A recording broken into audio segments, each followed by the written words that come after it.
Identity theft is not a joke, Jim. Well, it's a family stuff from every year.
All right, we are live, and the chat is live as well. So, hello everyone. Welcome back to another TTV PSN fan community game night.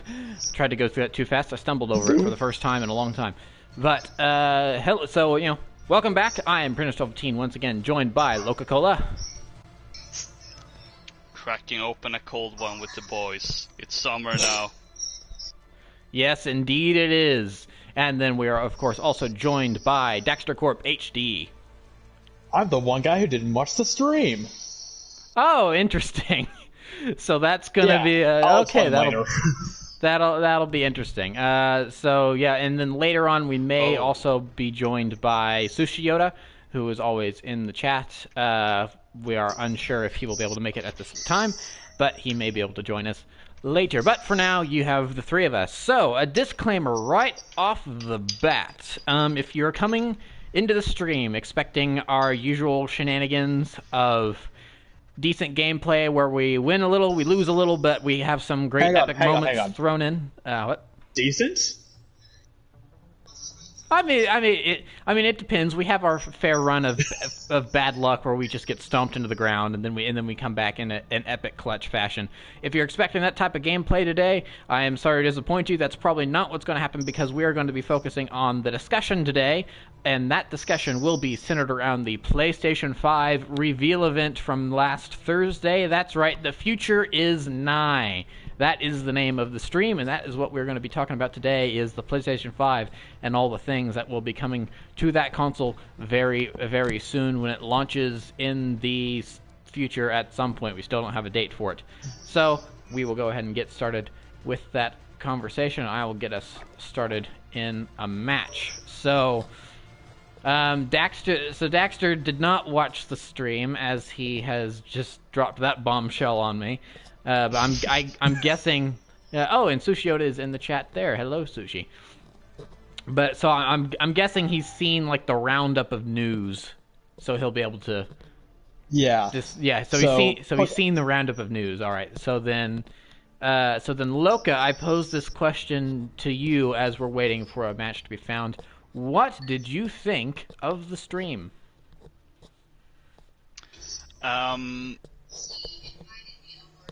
I really enjoyed it. I Question mark? No, not question mark. It was just I'm just trying to put it into something that makes sense, but I don't even know why I'm stumbling, because I was excited after watching that stream. I don't know if I necessarily went, oh my gosh, I didn't see that coming. But right. There was a lot of things that I really liked that was showcased. And I think that probably matters more than being super surprised by something. Although there were a few nice surprises. Yeah.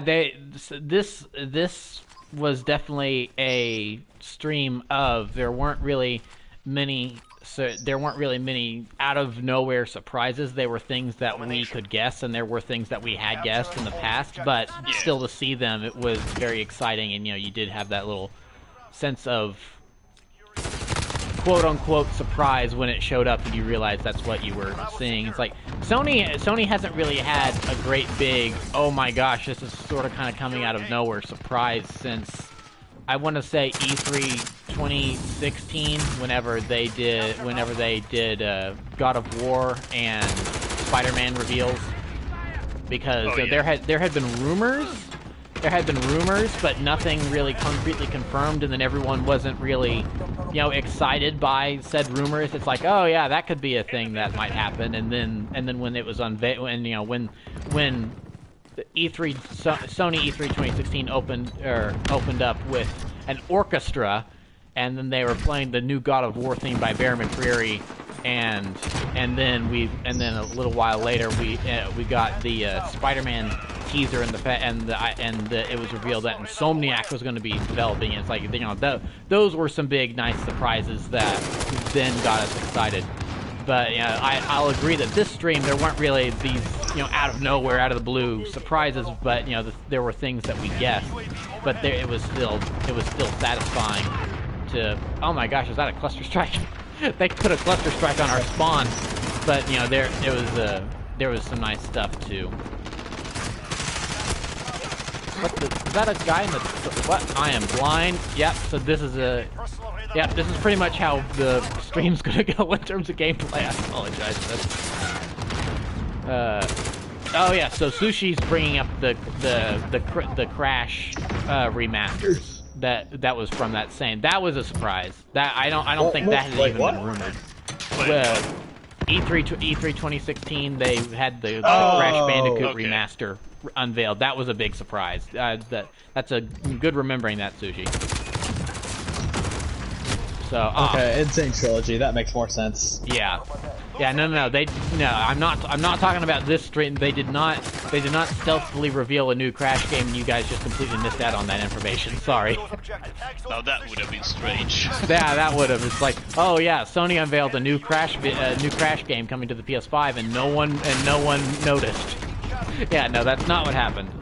So, could that suppressor on this gun be any larger? It's a mono, right? Yeah, there's a monolithic suppressor on this one guy's Odin that he's running around with, and it is massive. It's hilarious.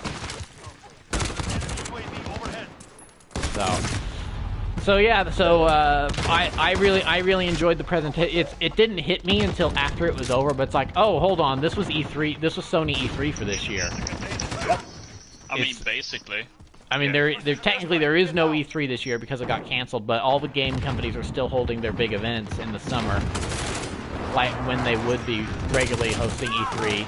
So I mean, for all intents and purposes, this was our Sony E3 this year. The fact that there wasn't this big lead up like there usually is to E3, where you see all the journalists going to LA for the week and stuff like that, it kind of made it feel weird. It's like, oh yeah, it's just kind of come and gone because you don't see all this traction online about it, but thinking about it after, oh yeah, okay, so we just got our Sony E3 press conference for the year. So that was a little. Oh my gosh, this is madness. We're just completely overrun. They're in the spawn points and everything. I can't even get out of spawn. Ah, crap. Yeah, so I don't tune into any other sort of like gaming deals like this E3 quote unquote unless it's Nintendo. I don't really get as giddy over something even more than my Switch. But I get super excited about Smash Brothers reveals or Nintendo reveals. I don't know why.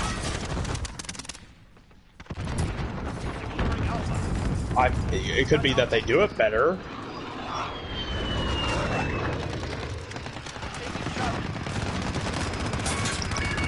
I just don't know.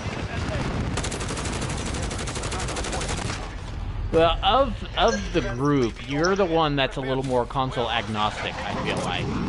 Yeah. You know, you've got a Switch. You have a PS4, obviously, because that's what you're playing on right now. I mean, do you have an Xbox as well? I have a 360, just kind of sitting there collecting dust right now. Okay, a 360. But yeah, I mean, Loka, do you have any of the quote unquote competing systems right now, or do you stick to one ecosystem? I mean, if we're talking, like in terms of stationary consoles, no, it's always been PlayStation. Okay, that was a little suspicious. I think one of the Captain Prices over on the other team might be walling. Okay. Well, you can report him now. That could have just been luck on his part, but I mean, it looks like he kind of tracked me through a wall when I slid in. He got a luck. Could have just been luck, but I don't know. So that could ghost. That could be walling. I don't know. Man, we're just getting curb stomped right now. Anyways, but so yeah, I mean, as Luca said, you know, he's always been very PlayStation loyal. I've always been very PlayStation loyal, so I think it makes sense that he and I are a little more excited about in this PS5 event than someone that's a little more console agnostic, because I don't know. Okay, so before we really dig into the conference itself, I want to pose this question. Based on whether or not you watched the stream, based on the information that came out during the stream, do you plan on getting a PS5 at launch? Absolutely.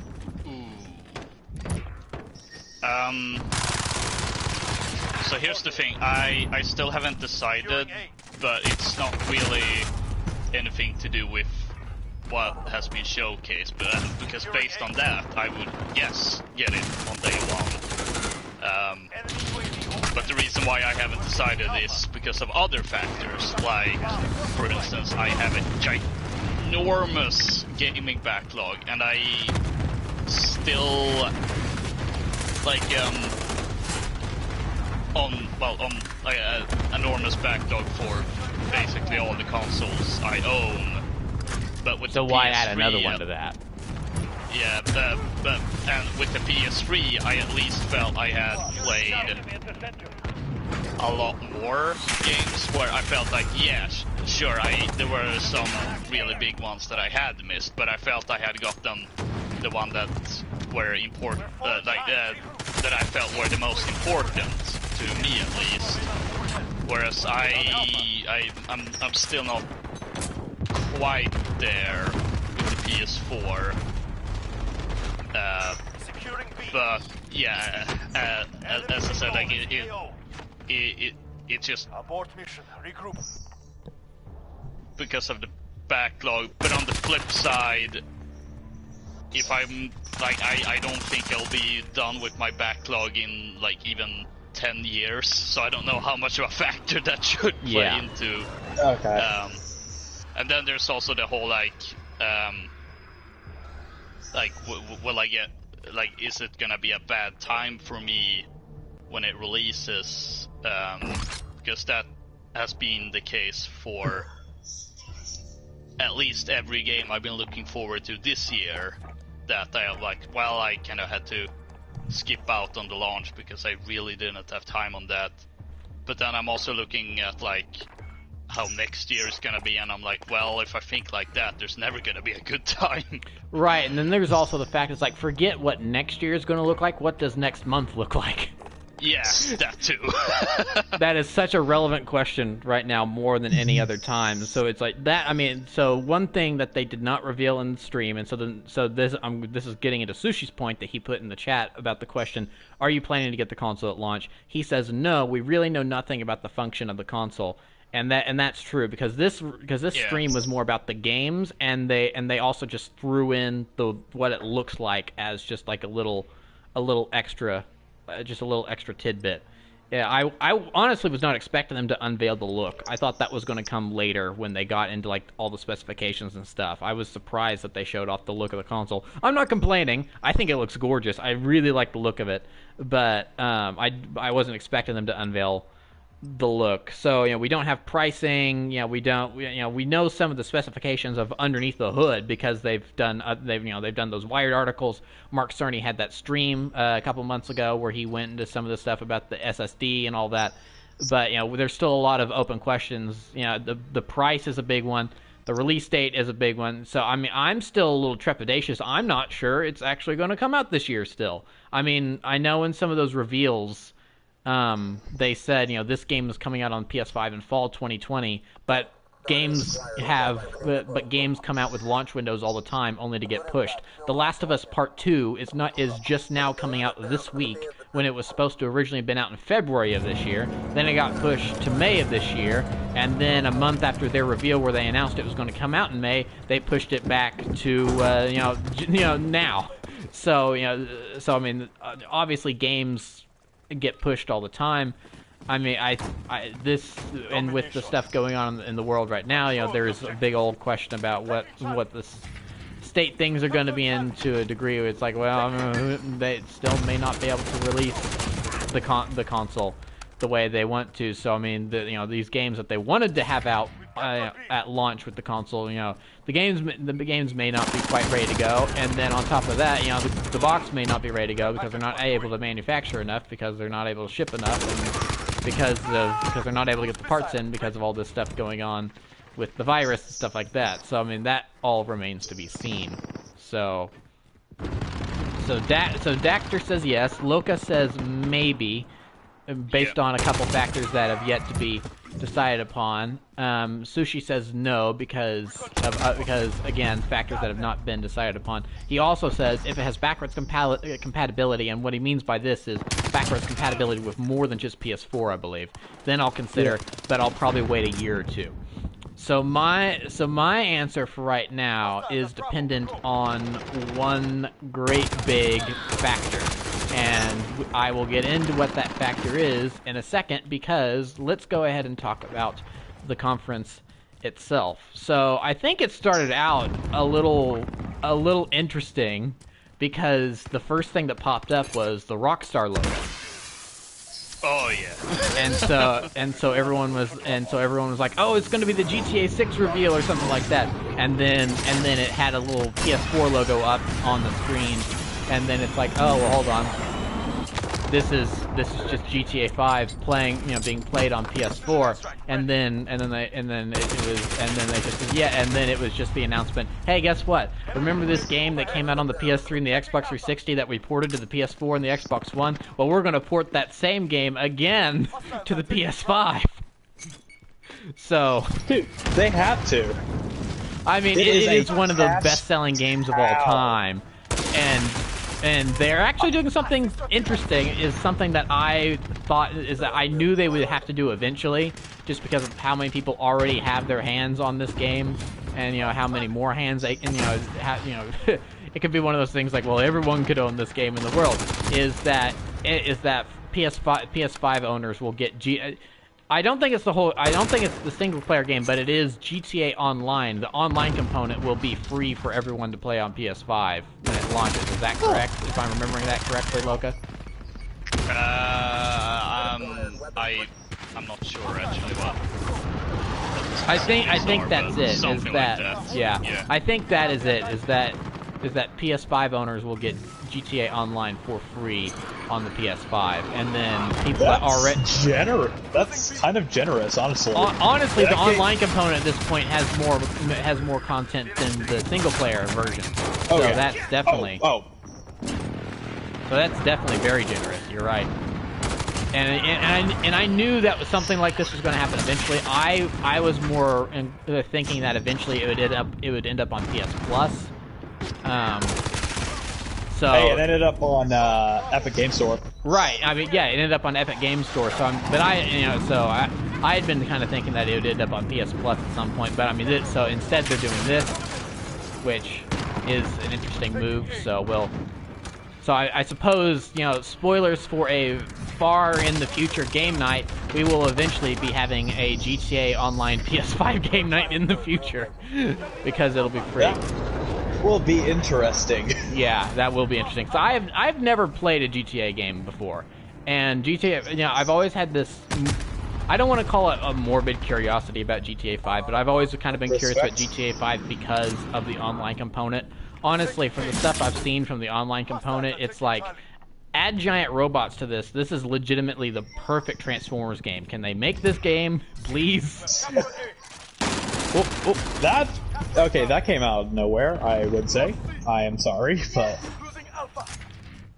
Because I'm thinking about it. You get to make your own character. You have this giant open world. You can scan a whole bunch of different vehicles to change your robot, and you can choose you choose your faction. I mean, come on, that'd be the perfect Transformers game. It's just an America simulator, the current America simulator. I mean, to a degree, yeah. So, I mean, GTA 6 was probably an inevitability in the future, but I mean, they just came out. Rockstar takes forever to make games, and they just released Red Dead Redemption 2 not that long ago. I think it's always worth the wait. So yeah, I mean, GTA 6 will be coming eventually, but it's not going to be at the beginning of this next console generation. It's probably going to be closer to the end. Yeah. So they started off with that, and it was interesting to start a PS5 conference with footage captured on a PS4. I was a little confused by that, but then things started to move forward a bit, and then the next, it was the first really new trailer, and it was. I still want Middle-earth style Star Wars, says Sushi Yoda. I'm assuming he's talking about the Shadow of Mordor games that have come out in the somewhat recent time. It's like, yeah, those would make good Star Wars games.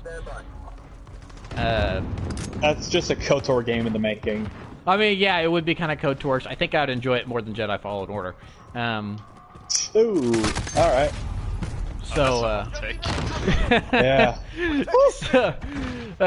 My disdain for Jedi Fallen Order has been well documented at this point. So it has? I think so, yeah. I don't know. I don't think we've gone into the nitty-gritty. Not on stream. Actually, that's a fair point. We have not gone into that on stream, but I have discussed that in depth with people in the TTV patron chat about the fact that I do not like the game and I don't think it's as great as people say it is. But oh well. And Loka and I have maybe discussed that on Weekend at Loka's at some point. So that's very possible. So yeah, sometimes conversations blur together a little bit. So the first PS5 reveal trailer we got for a new game is for Spider-Man Miles Morales. Whoa! Which is a standalone game that's obviously being built upon the foundation that Spider-Man PS4 laid down back in 2018, and it's going to be we don't have a firm price point, but basically it's going to be the Uncharted Lost Legacy of Spider-Man games, where it's going to be a shorter title, probably $30 to $40, but it's going to be hey, you get a new Spider-Man game on the new console right off the bat. with a attached release date of fall 2020. So that means that it's most likely supposed to be a launch game. They didn't say what the release date for that game would be because the console itself does not have a release date. So when are we going to get into the one that I'm sure you and I were the most excited about? We will be getting into that momentarily because it's intrinsically tied into Spider-Man because of the developer. So, yeah, okay. So I am incredibly excited for. Thank you, Sushi. Yes, it is not fall. It did not have a fall 2020 release date. It had a holiday 2020 release date. So that could be all the way up to December 31st. So obviously Sony's giving themselves some wiggle room there. That could also be Thanksgiving. Yeah, it could also be Thanksgiving. It could also be December 31st. So I mean, yeah, there's room there. That was what it was. It could be Halloween. Yeah, it could also be Halloween. By technicality, you're right. It could be also be Halloween. It could be anything. It could be anything. It's vague. It's purposefully vague. I find that answer vague and unconvincing. Hanukkah, Kwanzaa, something. So yeah, I'm incredibly excited because and to see where the story will go because I so fell deeply in love with Spider-Man PS4. It's great. It's so great. I really fell in love with that game. The DLC was really fun. It was, and the DLC left the story in an area, in a place that will be interesting to see, where we assume the sequel would be picking up, but it looks like that we might be picking up that story a little bit more in Miles Morales. And also, it also makes sense to make this game because in the same season that Spider-Man PS4 was released, we also got Into the Spider-Verse. So Miles Morales is obviously he's been a popular character for a little while. I think he was kind of an instant hit. He had his detractors. There were some people that weren't too enthused with him when he first launched, but I think he's always been a standout hit character from the time he came out. He first launched in comics, so it makes sense to do this, especially after Spider-Verse. So it'll be great to be able to. I'm more of a Spider-Gwen kind of guy, but whatever. I mean, Spider-Gwen is pretty awesome. It would be interesting to see if they incorporate Gwen Stacy into this PlayStation Spider-Man universe in any way.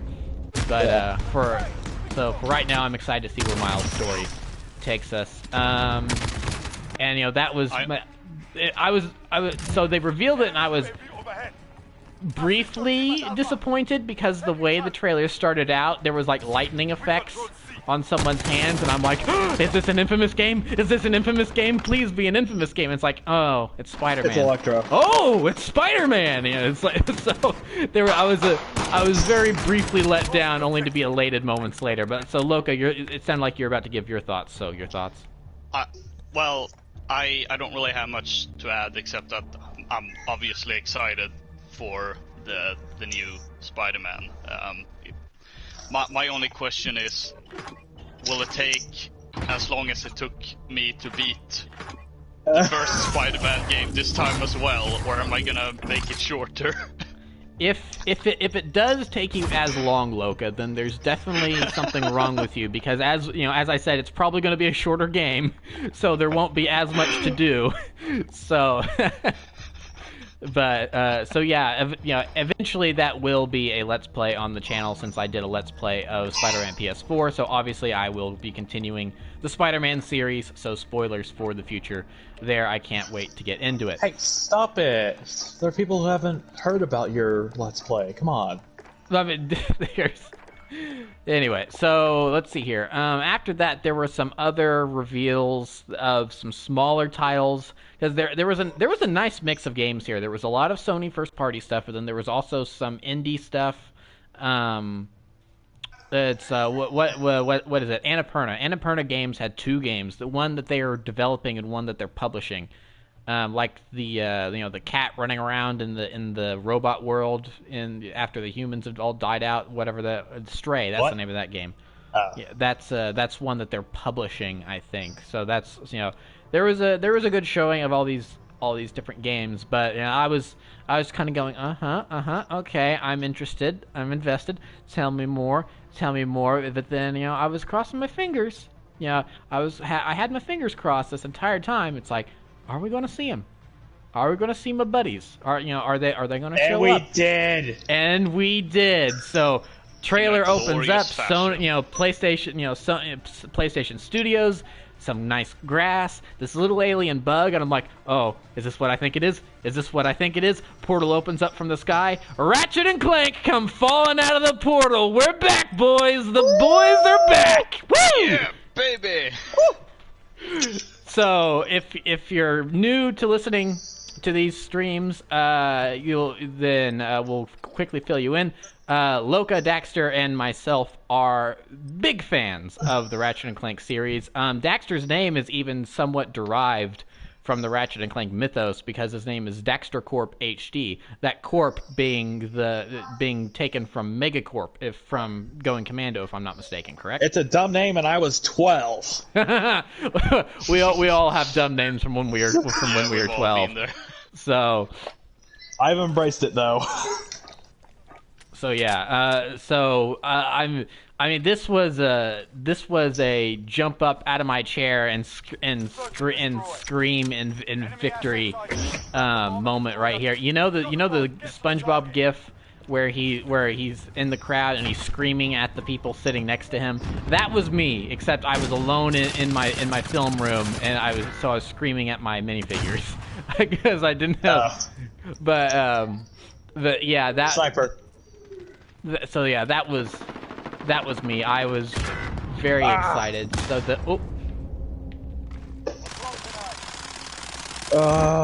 okay, so who's that? What was that Lombax at the end of the trailer? Was that a female? Was that a guy? So yeah, let's dissect the trailer really quick. So you know, of course, it starts out Ratchet and Clank coming out of a portal, based on the visuals in the trailer, on top of the dialogue that was in the quick little segment of gameplay we got afterwards. This is not a sequel to the 2016 movie tie-in reboot game. This is indeed a sequel to Into the Nexus, which came out in 2013, and we are back in the main timeline of games, which is very exciting. So for those that are... crap, I haven't played that one. So for those that are unaware, that game ended with the Dimensionator being broken, but Clank swiping the Dimensionator off screen, implying that he was going to try to fix the Dimensionator so Ratchet could potentially find the Lombaxes in the future. So, sometime in their future, so he could find his people. Because the Ratchet and Clank Future Trilogy on PS3 dealt a lot with that, is Ratchet and Clank finding out where they belong. Ratchet trying to find the Lombaxes, Clank uncovering the Zoni and discovering that he had a destiny and a father that was way bigger than any of them could have comprehended. So, really? So it's pretty small. So ending the kind of epilogue game into the Nexus with the idea that Clank might be trying to repair the Dimensionator so he can help his friend find his people it was a natural place to leave that story. Okay, up in the house. Window on right. Oh no! Oh, thank you. I was reloading. So I got your back. So obviously, I've been waiting since this entire console generation to figure out where that story was going to continue. And I'm glad that we're back in the main timeline. So basically Ratchet and Clank are jumping through these different dimensions. They're being thrown through these different dimensions. Ratchet and Clank end up separated. We see a couple familiar locations from the Future Trilogy. Sargasso specifically is one with the big dinosaurs roaming around. We also see, I don't think it was the planet, but it's definitely a pirate-themed planet with the robot pirates that we come to know from the Future Trilogy. So we see them again. There's one that I was really giddy about, and I don't remember what it was. And so There was also one of the planets from A Crack in Time was also shown. So I mean, there's a lot of different locations we are familiar with, and it seems like that. And then there's also some new ones that we were unfamiliar with as they were jumping through different dimensions. Oh, crap! And He's then, in house. Sorry, keep going. So eventually, Ratchet and Clank end up getting separated. Clank going through another dimensional portal. Ratchet getting stuck in one of the dimensions that he was in. And Clank ends up in a dimension, and he looks up and he says, "We're too late." And the new dimension he is in is very futuristic dystopian. There's robot guards patrolling around, and a giant hologram of Dr. Nefarious.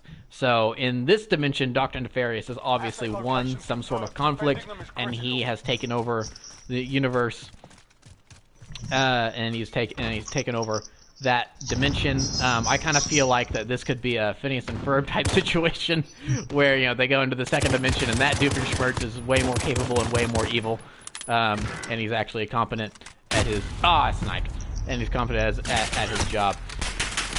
And so then Clank says, "Oh no, Ratchet, we're too late," and he says Ratchet, and then dropping down is a Lombax, but not any Lombax that we've seen before, and it seems to be a female by what we're guessing, and she says who, and then it cuts, and so the new game is titled Ratchet and Clank Rift Apart. I'm really sad that didn't go with any innuendos. I'm sorry, I kind of missed those. Well, I mean, it is an innuendo because it's like they're drifting, drift apart. No. I mean, like. Yeah, I know what you mean. But there's still play on words. There's still play on words there. So. Yeah, I don't care about wordplay. I care about something a bit funnier. So. As Daxter brought up a minute ago, is like, who is this mysterious new Lombax? So one of the questions is that is this a female Lombax, or is this like maybe an adolescent Lombax? Because one of the things in Ratchet and Clank lore that was established in technically it was established in A Crack in Time, but it was established in A Crack in Time because it was a retcon. And it was stated that I hate C4. That's such a cheap move. Oh, really? That was what it was? I hate C4. Yeah, it was C4. It was established in Ratchet and Clank lore that female Lombaxes do not have tails like their male counterparts. This was stated because Angela Cross was a Lombax that we had met in Ratchet and Clank. That was a Lombax? Yeah, Angela Cross from Ratchet and Clank Going Commando is a Lombax, but she did not have a tail.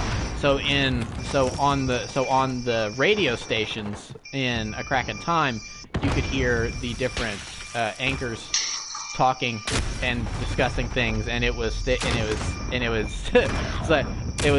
that that female Lombaxes do not have tails, and that everyone knows this. And then the two anchors got into a little bit of a witty banter fight. So now seeing this new Lombax, who we're assuming is a female, with a tail, it begs the question of, is this actually a female Lombax, or is it because it's an alternate dimension that in this dimension female Lombaxes do have tails? So I mean, for a video game series that has kind of waned in popularity since its heyday in the PS2 era, you don't realize how many Ratchet and Clank nerds are still out there dissecting every nanosecond of this trailer to try to figure things out. So I've got a theory on it. It's Ratchet's daughter. That's one that I've seen. Yeah, I know, it's dumb. It's probably really cliche at this point, but I mean, to a degree, it makes sense because the pattern of the not the pattern, the shade of the fur. What is that noise in the background I'm hearing? That is a mixer. I just got killed by this FaZe clan. My mom's making a cake for my grandfather for her birthday. Okay, I was like, I didn't. It honestly sounded like some sort of sci-fi something or other. Yeah, baking cakes is really sci-fi, apparently. So it is chemistry. So anyway, Dang it! so the Sushi Yoda says in chat, Ratchet the deadbeat dad. So I mean, yeah. So the color of this Lombax's fur is similar to Talwyn Apogee's skin pigment. So if she and Ratchet were to somehow have some sort of crossbreed species child in that, or something like that, if this is a dimension where it's very similar to the Prime dimension, but it's a little bit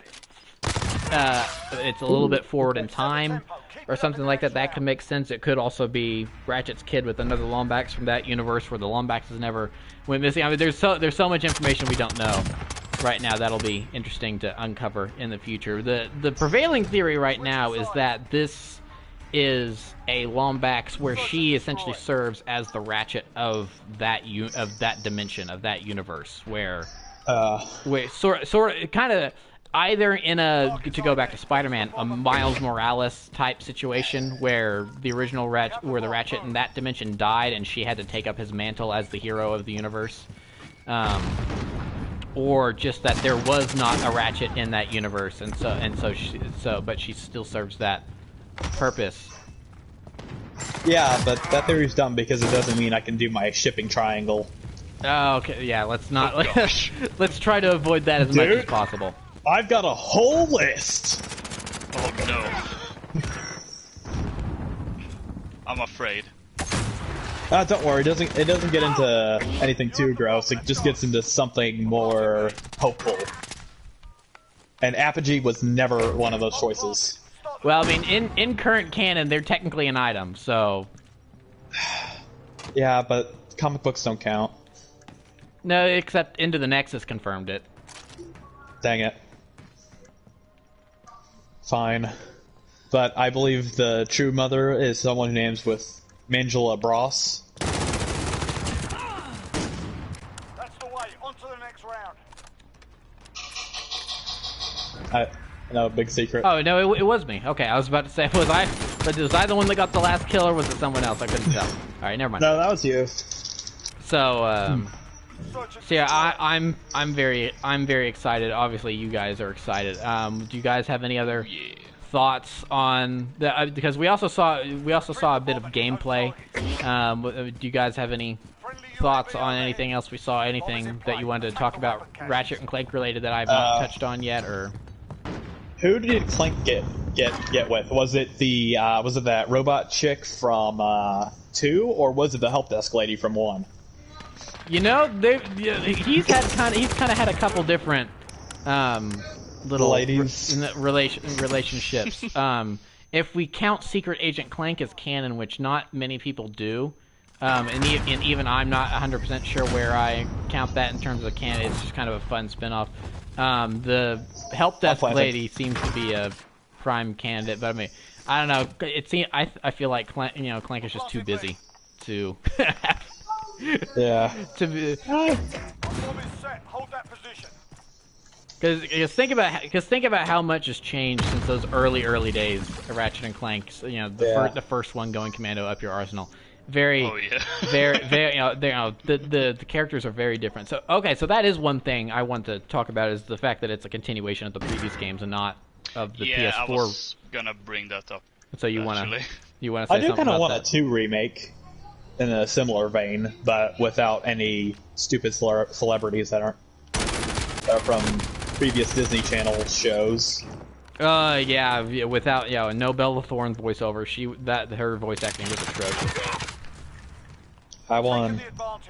So what did you want to say about the continuation thing, Loka?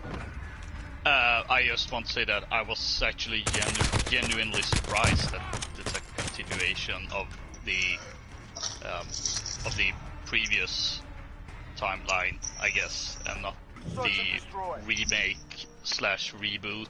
But then again, the recent game kind of had a weird position anyway, in that it was Captain Quark's retelling. Mm-hmm. So it kind of works still, but I don't know. I kind of was just under the impression that any future Ratchet and Clank games would be like set in that timeline, but just going back to the OG one, which I'm not complaining about that. I think it's great. I'm just surprised. If anything. Yeah, so here's the thing about that. I think the fact that they're going back to the original timeline speaks to the fact that the movie tanked really hard at the box office. Yep. So yeah, if the movie had been this runaway smash success and Sony now had a hit film franchise on their hand on top of a nostalgic cash cow game franchise, then I think the next game would have been, hey, here's the movie version of Going Commando and the game version of Going Commando based on the movie, based on the game, and the games going forward would have been a little more.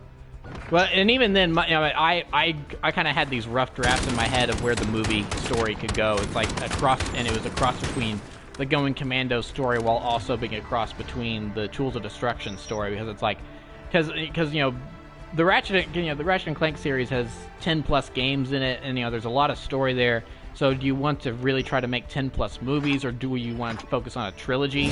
And so if so, then how do you combine that story, the stories to develop the, because that's one of the problems with the movie is that Ratchet and Clank are not well-defined characters, which is unfortunate.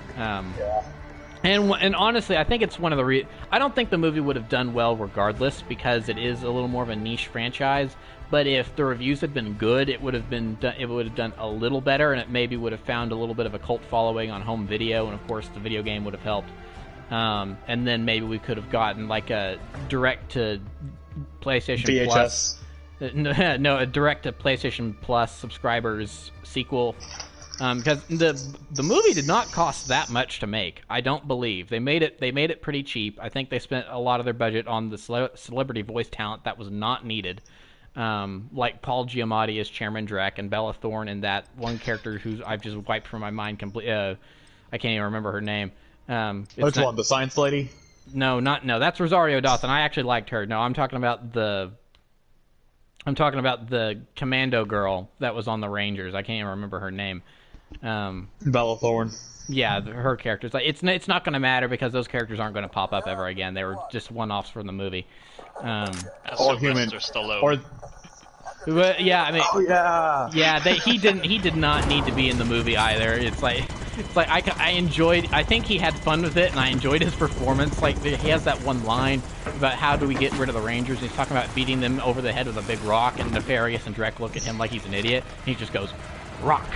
And it's like, okay, the line delivery saved that one because that was funny. That was like classic Ratchet and Clank, just silliness. But yeah, the celebrities were not needed. I feel annoyed whenever I haven't rewatched the film in a long time. I'm kind of I'm tempted, not very tempted, but I am sort of tempted. I am sort of tempted to go back and rewatch it again because of this recent news. But it kind of irks me that at the end the end credits, you have Paul Giamatti, Bella Thorne, Sylvester Stallone in the credits before we get to James Arnold Taylor, Jim Ward, David Kay, the actual stars of the movie. Yeah, it annoys me. Depressing. Okay, so Prentice, yep. Get on the Discord server and I will stream it. I feel like I have a copy somewhere. I have a copy. I've got a Blu-ray. I've got a Blu-ray copy of it. I bought it. Here's a funny story. The day I moved into my dorm in college, freshman year, was the day that the movie came out on Blu-ray, and I picked it up at Walmart and I watched it on my TV the first night I was in college. Ow. So I'm a Ratchet and Clank fan. Of course, I was going to get the Blu-ray, even though I was disappointed with the movie. It's like I don't know if I'm not sure it was ever released on Blu-ray, but I'm not sure Mario fans on the Super Mario movie, but. Oh yeah, we don't talk about that. we don't talk that it was or still is in the works, considering we got Nintendo Land in Japan at the Japanese Universal Studios there. Oh yeah, that's gonna be a thing. I kind of want to go check it out. Well, on my senior trip, I hope to go up there and check out Japan. So, the movie just didn't do well. So that's why we're not going to be continuing on in that timeline for the. Now I do have a theory because I think obviously. Into the Nexus ended off with Clank swiping the Dimensionator. That I've been speculating for a long time that the next game would have some sort of focus on dimensional travel and stuff like that. I even get it was on a stream a long time ago at this point, but I gave my pitch. For what the next game would be, and it would, and I said that a big gameplay feature would be dimensional travel, instead of having a ship and visiting worlds with your ship, the way you traditionally had in Ratchet Clank games. It would be you'd be traveling to different dimensions, and it looks like that's exactly what's going to be happening. Although now I think it looks like that Ratchet and Clank are going to be separated and they have to find their way back to each other. And then half the gameplay is going to be you controlling this new female Lombax. Okay, so that doesn't mean so that means we won't have any stupid Great Clock style sections that make me want to pull my hair out and kill someone. No. No, I feel like that's the reason. One of the reasons they're introducing that new character, so that way Clank can ride on her back, and you can explore that world through her eyes with Clank. So you have a tether to the old world while you explore the new one. But at the same time, since they're jumping through dimensions, I don't know. We may get to visit the movie dimension, and so the movie game can kind of serve a better purpose. To where and they can also make a bunch of fourth wall breaking references to that movie, and it's No, yeah, I mean, in the gameplay segment we got in the reveal there was a thing where and this is how we know that it's definitely a continuation and not of the old games and not of the movie tie-in. It's because they mentioned Nefton Prague, who was one of the villains of Into the Nexus, and the fact that he's gotten out of jail and he's now he's causing these dimensional rifts. So I think that's going to be a thing where they think it's Nefton Prague, and it's going to be someone else, and then they get sucked into dimensional portals and start getting thrown around and stuff. But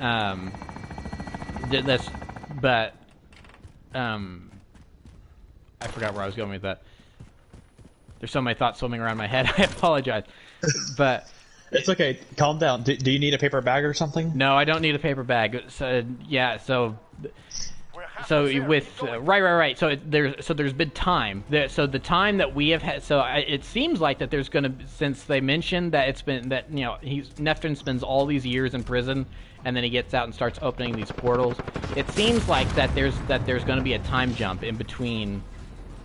A sizable time jump in between into the Nexus and Rift Apart, and so it's if I had to guess, it's going to be how long it's been between into the Nexus and Rift Apart from when the game's released. Maybe not that long, since it was literally an entire console generation, but still several years. So I feel like that if they have that time jump, then there is room for somewhere near the beginning of the game going, well, what have you guys been up to these last couple of years? Like, oh yeah, we consulted on the Hollow movie they made about us. It wasn't very authentic, but it's like it is what it is. They make they make some sort of crack about it that way. I feel like that's a distinct possibility. Okay, so funny, actually. Yeah, going off of your thing on dimension traveling, I want different art styles. What they did with these different dimensions, maybe even like a PS2 art style. That would be interesting. Of course, they're not gonna completely show off everything that they've got cooking up immediately, right off the bat, because they literally just revealed it. So I think that's one of the things that they kind of started to do with the pixelizer from the PS4 game. It did downgrade the character models to be a little more, to look older, to have more polygons and stuff like their PS2 graphics or something like that. I feel like that maybe we could get a PS2 looking world where the graphics don't look as good or something. I think that's definitely a distinct possibility. That could be cool, and that would definitely be something that Insomniac would do. That'd be right up their alley. Also, to segue off of that, how about a PS1 and we get a Spyro reference? Like they collaborate with Toys for Bob or something. That could be interesting. Or There's some more people. There are accurately, some Activision. people. One of the dimensions that they went through. Some people are saying that it looks a lot like Haven City from the Jak and Daxter games.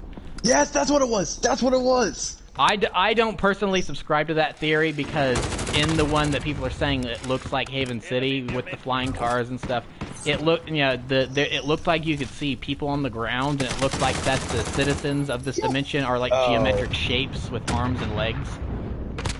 Maybe it was a placeholder. It could have been a placeholder. They're trying to keep that secret. But I mean, it would not be the first time Ratchet and Clank have crossed over with Jak and Daxter in some way, whether it be canon We don't talk or about that non-canon. game. Yeah, We don't talk about that game. PlayStation Move Heroes. Who remembers that game? I said we don't talk about it. You mean a crossover that's more ambitious than Endgame? Yeah, I mean, yes, that is true. I do want another Jak game. I don't think that's a series that's gonna come back anytime soon, if ever, because It'd have to be in an era where we're getting PS2 revivals, essentially. Exactly. Yeah. And also it's in the market right now. Have you seen the? Sorry, have you seen like what GameCube games are going for? Certain ones, I should say. Yeah, they're kind of expensive. Yeah. That could be Sony needs to usher in that era of PS2 by rebooting or remaking or adding a different not layer or making a new game off of some of these older. So here's the thing. I think this is another casualty of the Ratchet movie not doing well. Because we had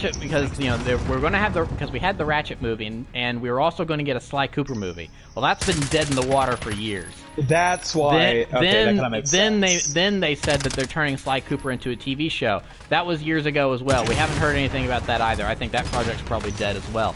I think the idea was that if they could start turning their old PS2 mascot games, Sly Cooper, Ratchet and Clank, Jak and Daxter, into these hit animated movies, then they would start doing remakes of the classic games the way they did with Ratchet and Clank PS4, and then you'd be getting your new Jak and Daxter, you'd be getting your new Sly Cooper and stuff like that. But since the movie tanked, and that did not seem to be a viable option for them to pursue, I think they dropped those plans. Hey, before we start, do you want to go into that different game mode? I forgot what it was called now.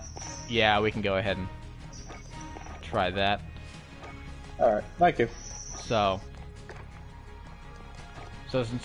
speaking of moving on to a different game mode, I think we can move on to a different topic. We've been talking about Ratchet and Clank for a while here. It's fine. They don't care. But I mean, yeah, obviously we're excited. There's lots of opportunities to explore. The one last thing I'll say on it is that they did say that this is going to be a full-length Ratchet and Clank title, which is something we have not, actually gotten since 2009 with A Crack in Time, because All for One was a full-length game, but it was a very different type of game. Then Full Frontal Assault was, of course, tower defense. Into the Nexus was classic Ratchet and Clank, but it was a shorter title. And then, of course, we had the movie tie-in game, which was still a good game. It was longer than Into the Nexus, but it was still short by Ratchet and Clank standards. But, it cut out several planets from the original game because they were trying to retell the movie's plot and expand on it a little bit. But even then, there was missing locations, so it was still a shorter experience than normal. So it's been, by the time this game comes out, it will be over 10 years since we've gotten a full-length Ratchet and Clank, and it is about dang time, I tell you. So that makes me sad on the inside. So this is the thing that I was talking about earlier, where it's like, whether or not I get a PlayStation 5 at launch or not is contingent on one thing. This is the one thing. When is Ratchet and Clank coming out?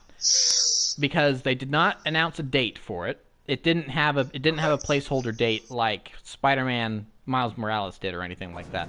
So that's my big. I'm waiting for that news because Yeah, if it's supposed to be coming out, the reason that they didn't put a date on it, I feel like says that they're looking at it to be more a first 6 months game where it comes out more in the where they kind of have it's going to come out more in the like the spring, like a February or an April game maybe, as opposed to a launch title. But of course, if the console itself gets pushed to then it would indeed be a launch game if that's what they're planning on. So I mean, that's what I'm waiting on right now, is to see when Ratchet Clank is coming out, because I'm not sure I would, even with Spider-Man to tide me over, I'm not sure I would really want to wait. I would be like, okay, I need Ratchet and Clank now, so it'd be easier to not have the box and just get the box and Ratchet and Spider-Man all in one go. So, no matter what, Insomniac is going to be killing it at the beginning of this gen, and hopefully for the entirety of next gen. Will this be another PS2 success? I mean, maybe, because I mean that's the interesting thing about Insomniac this generation, is that not all of their games were on PlayStation. They had, there was one. Well, and also they also got into VR, so they've got a couple games that were exclusive to Oculus. I don't know if they've maybe transitioned over to PSVR by now, but they've made a couple Oculus VR games. They didn't make just one. They have 2 or 3 games that were made for the Oculus Rift. I can't remember the names of them, but there's 2 or 3. So they have a dedicated VR team working on those. So, and then of course, Sunset Overdrive was an Xbox One exclusive. That did not come to PlayStation. So it's on Steam now. Yeah, and here's the funny thing: Insomniac actually owns the Sunset Overdrive license, but Microsoft, they own the IP, but Microsoft owns the publishing rights for the first game. So Insomniac can make... Oh no, I just watched 2 guys get run over in front of me. So Insomniac can make as many sequels to Sunset Overdrive as they want, but they would have to get permission from Microsoft in order to re-release that first game on PlayStation. So I think that... Oh my gosh, look! Oh my gosh, look at all of the twinkling lights in the distance. It looks like Christmas. Don't look at it. Don't look at it. Don't look at it! Just a whole bunch of sniper scopes. That's hilarious. But now, of course, Insomniac has been officially bought by Sony. They are a Sony first-party studio, officially, so every game that they make from now on will be a PlayStation game. So hopefully this will bring in a new era of... Insomniac has never hit a slump. The closest thing they had to a slump is when EA meddled with Overstrike and turned it into Fuse. That is the closest they've ever had to a slump. But so they've always been successful. But I think this could usher in a new era of prosperity for them. I mean, honestly, I've always said it's between them and DICE that have been my favorite developers. I haven't been able to figure out which one is the favorite. I think with Spider-Man, Miles Morales, and Ratchet and Clank Rift Apart, I think it's definitely going to be Insomniac, my favorite developer. DICE has always just worked so hard on their games, despite EA's meddling, which is why they're always up there when I say my favorite developers, because they get screwed over and then they bring it back only to get screwed over again. It's like that's why I always hold them to such high esteem and like them. But Insomniac just makes great game after great game after great game. So there is a truck. Just went over the. Yep, you got to be careful. So yeah, that is our extensive talk about Ratchet and Clank. Moving on to, let's see here. One of the games that, so it was kind of all downhill from here, not in a bad way, mind you, but, it's like my hype was peaked with the Ratchet and Clank announcement, and after that, it's like, okay, I'm satisfied. No, they could, I don't think there's anything else that they could announce that would get me more hyped, and I was correct that they didn't announce anything else that would get Resident me Evil with werewolves. So that's it's a little out of order, but we can talk about it. Resident Evil 8. got a reveal, and I'm not a Resident Evil person. Loka, are you a Resident Evil guy? I haven't played any of the games. Okay, so he's not, but Daxter, you are a Resident Evil guy, so if you want to talk about your hype for this game. Okay. What's that? What is hype? I am kind of nervous about this game. Oh. It doesn't look good. It looks problematic, to say the least. I don't know. Something about it just doesn't feel right. Of course I got one of those. I know they're kind of going away from the norm. It's not a big house or running away from giant. It looks like an entire village. Yeah, they're doing that again. Either that or they're visiting some of the origins of one of the main villains, I should say. Again. Ow. Oh, that was explained, I think, in 5 DLC and parts of one of the spinoffs. But it looks like they're going back there. They're going back to Europe again. And I don't know if there's a virus or just a stupid curse. Sushi says horror Resident Evil 4. It's just, I mean, okay, I liked that one. This doesn't feel like 4 at all.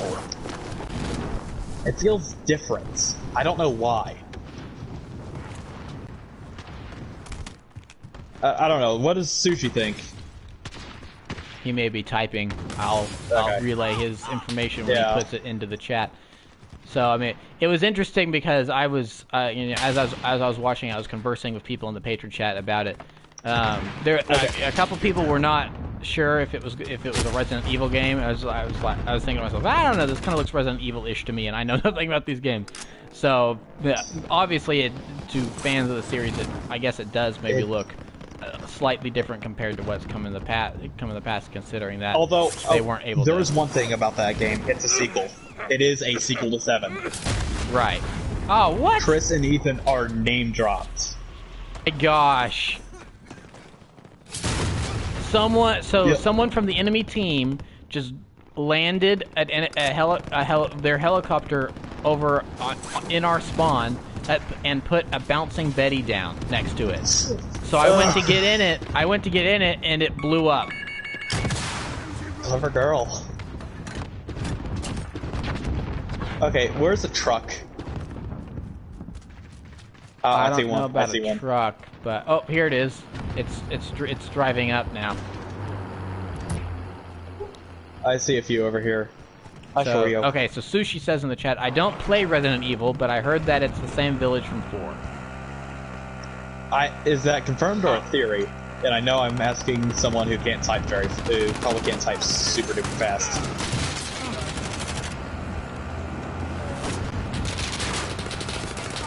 If it is, then I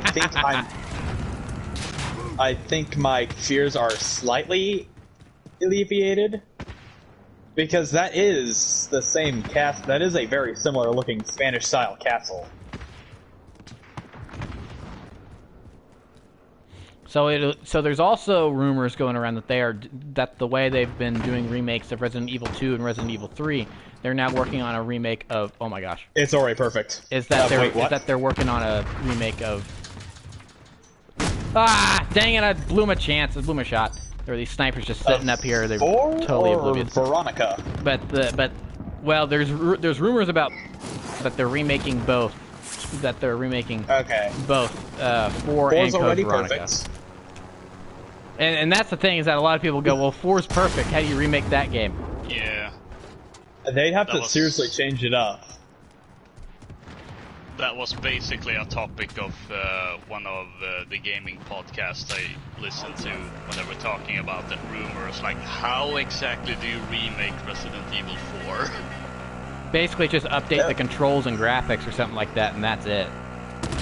Well, they rewrote dialogue.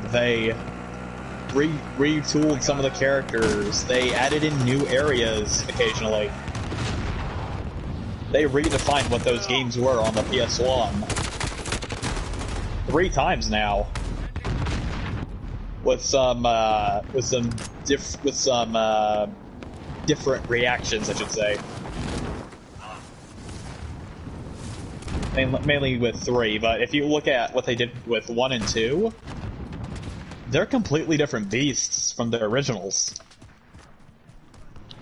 Which is why they're called remakes. So yes. So the fact that there are the rumors that they are remaking 4 and then 8 could potentially be taking place in the same location as 4, I think that would be interesting. You know, it's like you get one game and then you get the sequel to that, and then you get and then like 2 months later or whatever, you get the long time coming sequel to that game right after the remake comes out. So that could be interesting for fans of that. Like I've said, I'm not a Resident Evil person. I have no stake in this game, but you know, just theorizing I could see that working from a business perspective. So that could be interesting.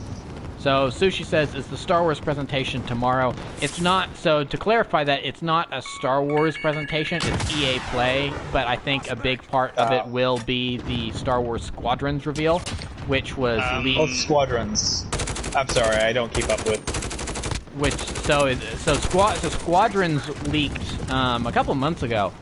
Now, like back in April or something like that, under the code name Project Maverick. It's a game that's being made by the people that worked on the flight controls for Battlefront 2.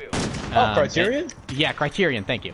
And so it's a dogfight. It's a dogfighting game. It's supposed to be a budget title, shorter game, but it's probably the Battlefront 2 flight controls, if I had to take a guess. And it's so it's going to be like Rogue Squadron, right? Yeah, it's basically the Rogue Squadron spiritual successor, kind of. And so I'm not opposed. And so the official name was leaked on the Xbox store 2-3 days ago. It's officially called Star Wars Squadrons, and the trailer will be launching at EA Play tomorrow at like, I can't remember the exact time, but it'll be tomorrow.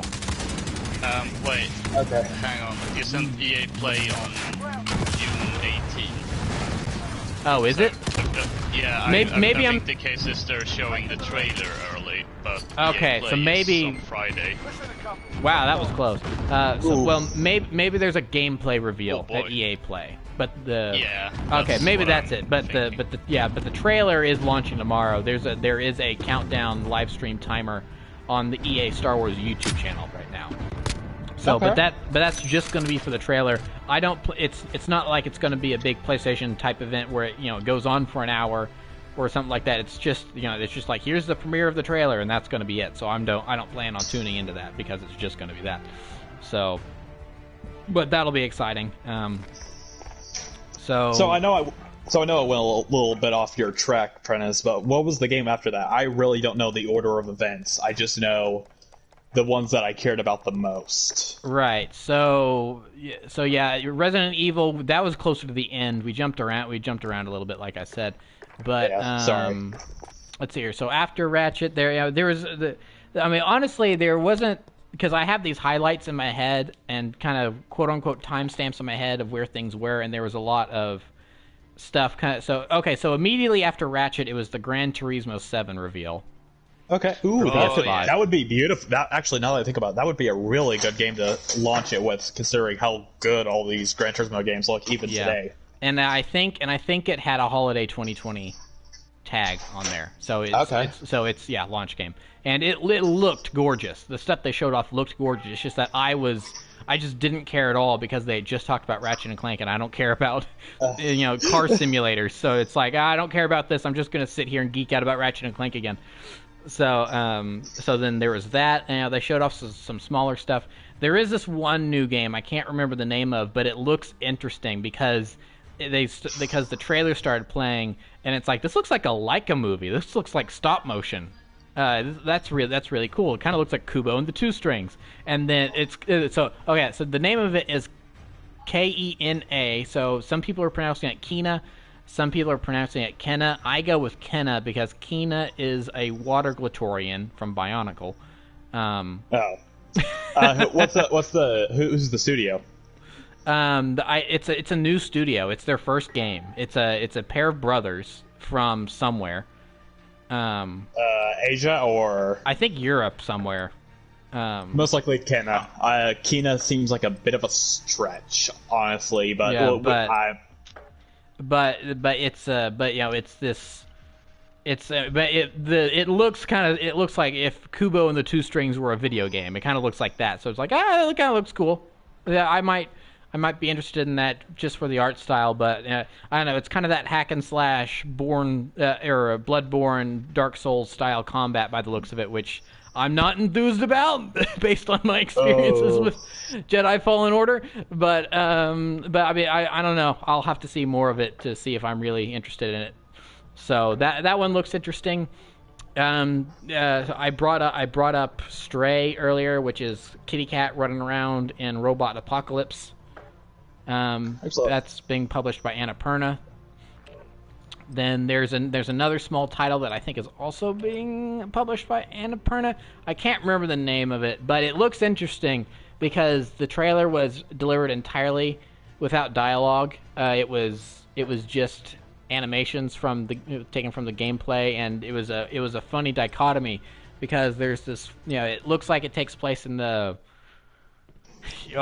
Victorian era age, and then there's this one guy that's Lord Fancy Pants Butler. I've got a monocle on. I'm rich and English and snooty and stuff like that, and he keeps sending and he sends his little ward off to do all this monster hunting for him. So it cuts between this one guy facing down this poor squire facing down a dragon, and then it cuts to the Lord Fancy Pants in the bath. He's just having a bath.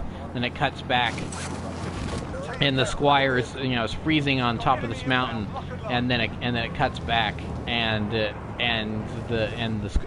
Lord Fancy Pants is having himself a hot meal, and then the squire is he's jumping into the water, and he throws a bomb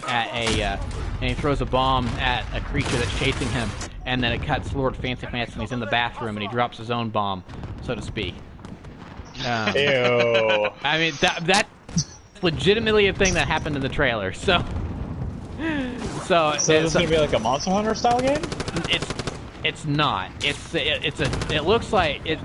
I think it's 3D, but I don't even know because they didn't. There was no HUD that was shown off or anything. Oh, so it was a cinematic trailer. It was a cinematic trailer intercut with gameplay, but the HUD was turned off, so you couldn't tell what was cinematic and what was gameplay. But it looked interesting, just because it does look kind of funny. And it looks like one of those artsy games where it's like where they don't have voice actors for it. Things are either delivered through grunts, or they'll have text bubbles that pop up or something like that. But that one kind of looks fun. Like the Legend of Zelda. So that one kind of looks fun. That was one that caught my eye. Let's see here.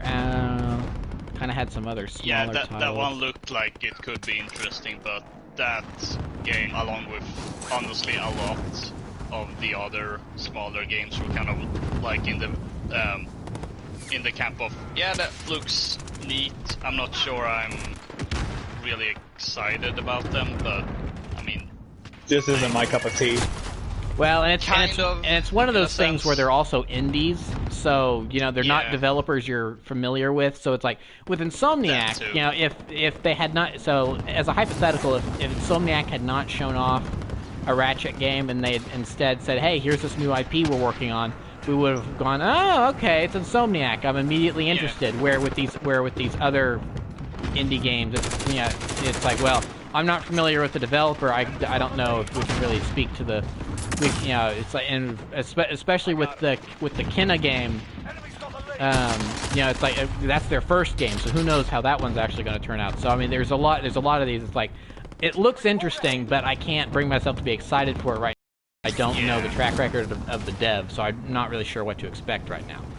So, and also it's like, let's also remember that Dreams was unveiled at the PS4 reveal event in February of 2013, and that game did not come out until earlier this year. So some of these games... Wait, what? I'm not joking. So some of these games may not be ready at launch. May not. It could be a week or 2 weeks or... What? To yeah, the end Media Molecule worked on Dreams for the better part of 10 years. Because they began development on that game after Little Big Planet 2. And speaking of Little Big Planet, that's a great segue that I just reminded myself, is that there is a Sackboy's Adventure. It basically looks like people were comparing it to Mario 3D World or something like that. Real? Why? The gameplay? The gameplay. Gameplay camera, or just the gameplay camera? I think. No, I mean, Sackboy showed up. Is like, I've never played a Little Big Planet game, but just seeing a familiar PlayStation icon made me smile. I was like, oh, hey, cool, it's Sackboy. Good to see him back. And so that will be a game that will be coming out. To make a more direct PlayStation comparison, to me it looked like Tearaway. It looked a lot like Tearaway, but with Sackboy instead of your little paper guy. So for anyone that's played Tearaway, where are you guys?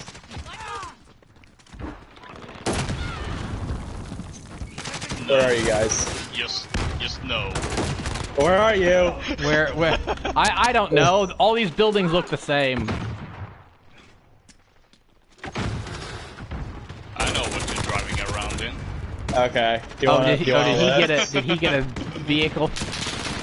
Yep. So yeah, so there's a new Sackboy game coming that looks interesting. I'm sure people that are fans of Little Big Planet and Sackboy will like that.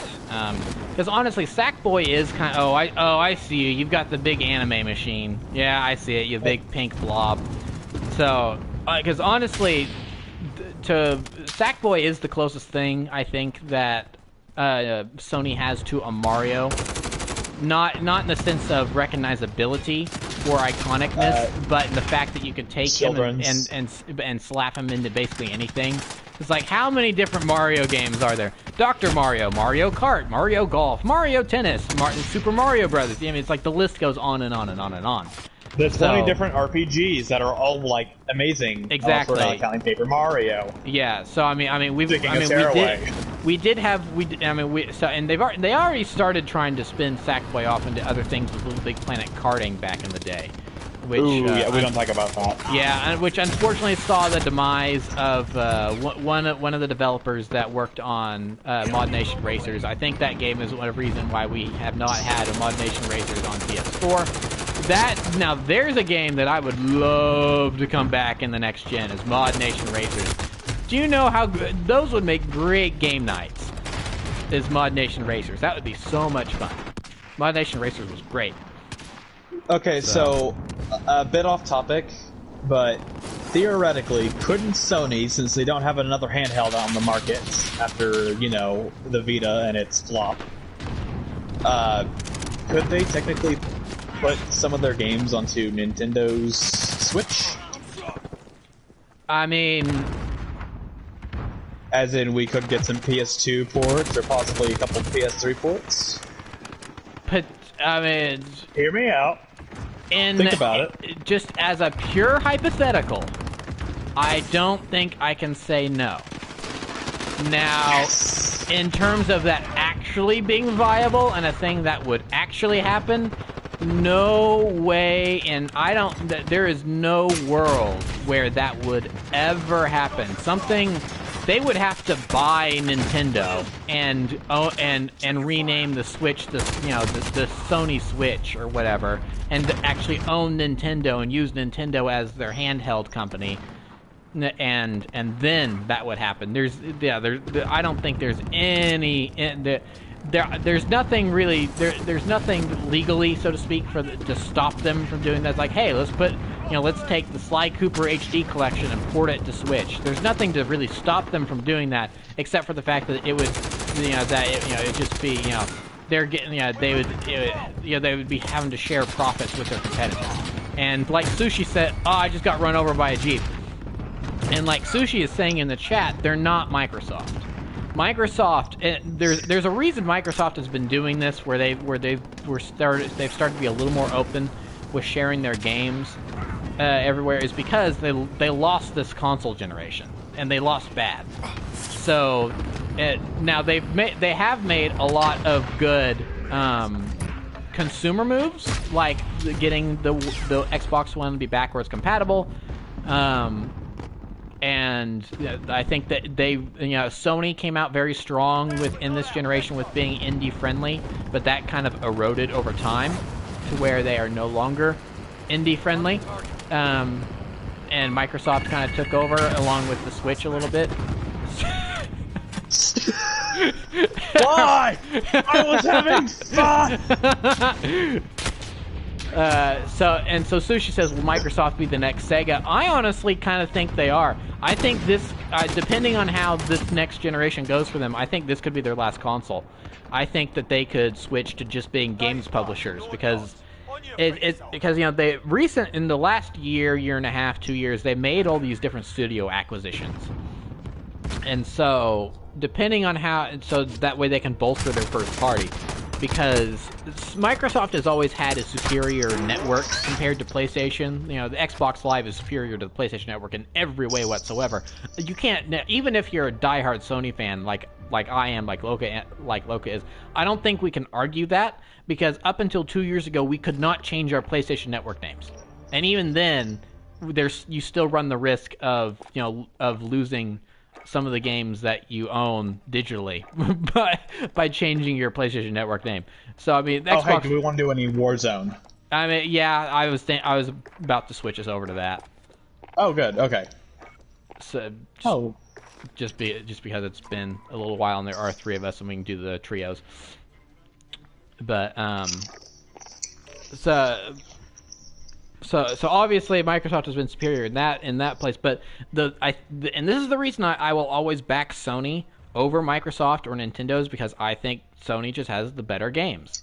I'm not a Nintendo person. We've gone over this before. I haven't really played too many Nintendo games to speak of, but obviously Nintendo has an impressive catalog, but their catalog of games is not for me.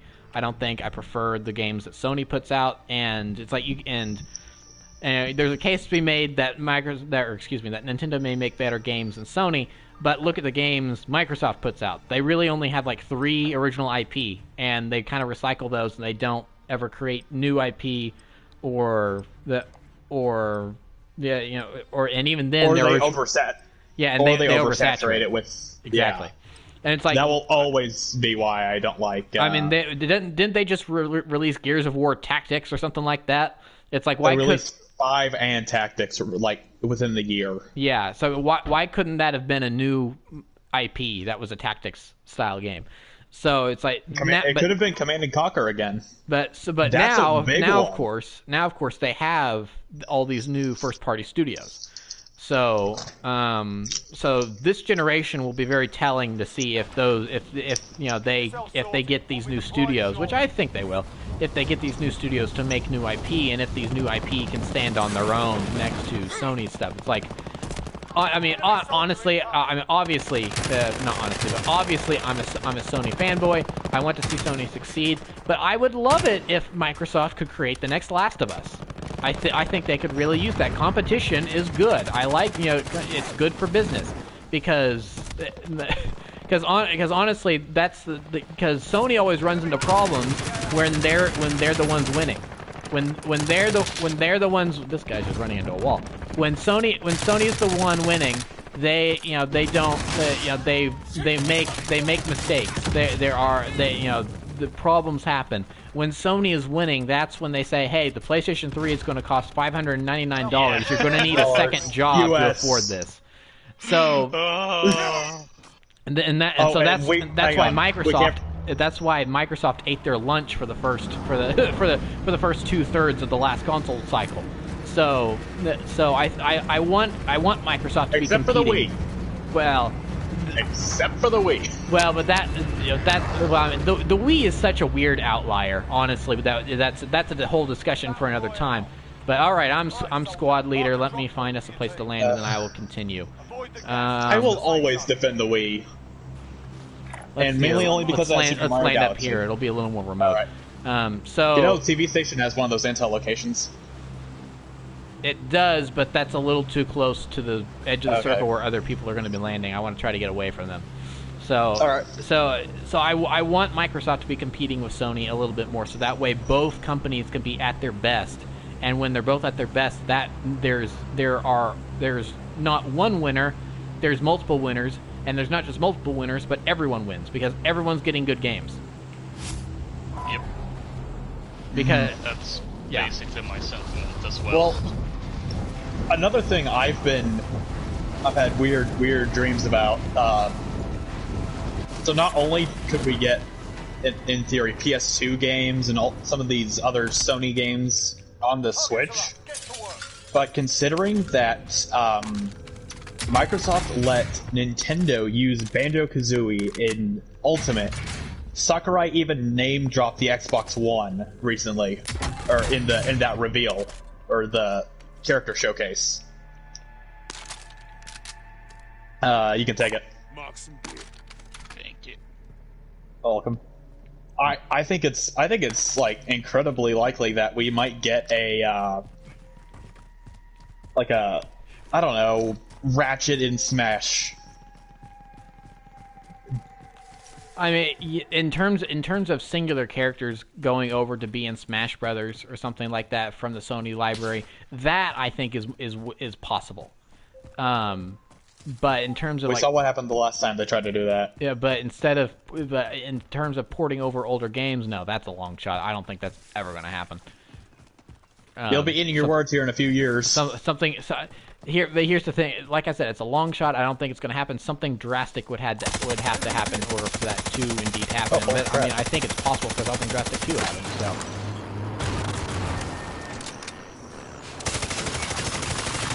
Where are they? I'm in a circle. Hold on. What am I doing? I've got an RPG on me. Pick me up. Vehicle disabled. He's down. Don't worry. I had an RPG on me the entire time. Okay, that was awesome. Cool guys don't look at explosions. It said they get downed. I mean, you just turned away from it and started walking towards me right as the thing blew up. That was amazing to look at on stream.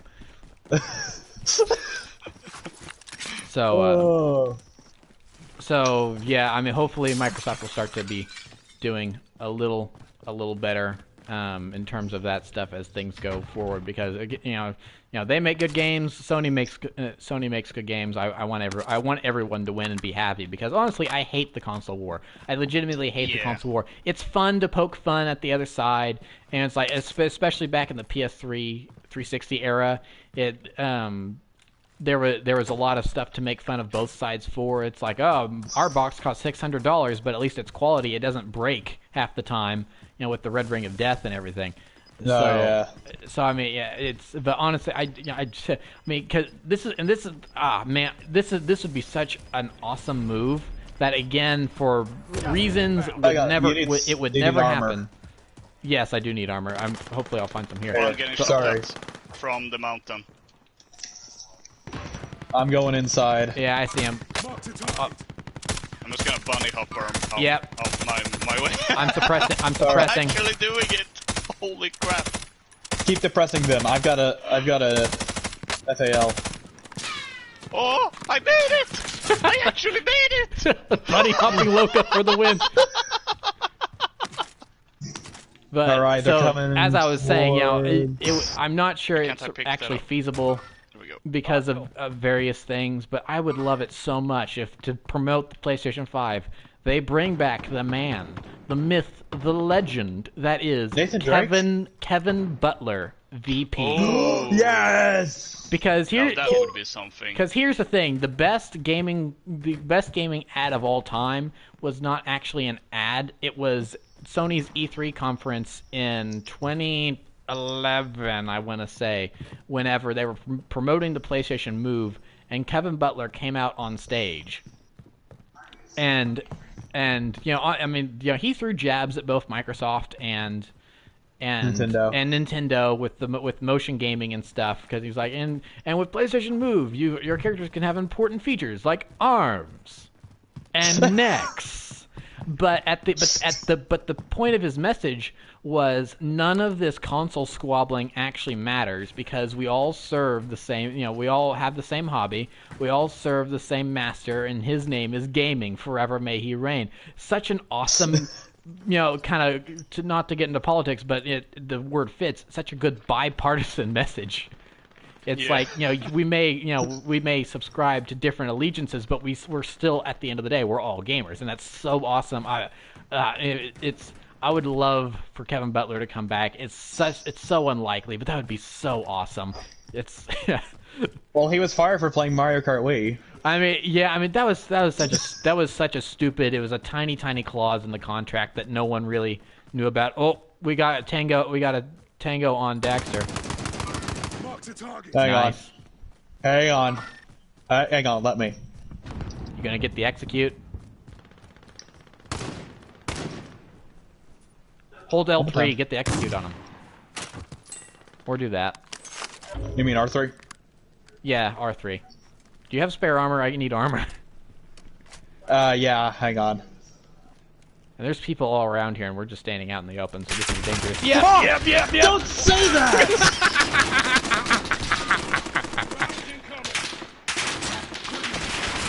Okay, you aren't allowed to talk again. Sorry, but I'm now taking over the stream. It's a mutant. I'm running for it. I'm just running for it. Ah, dang it.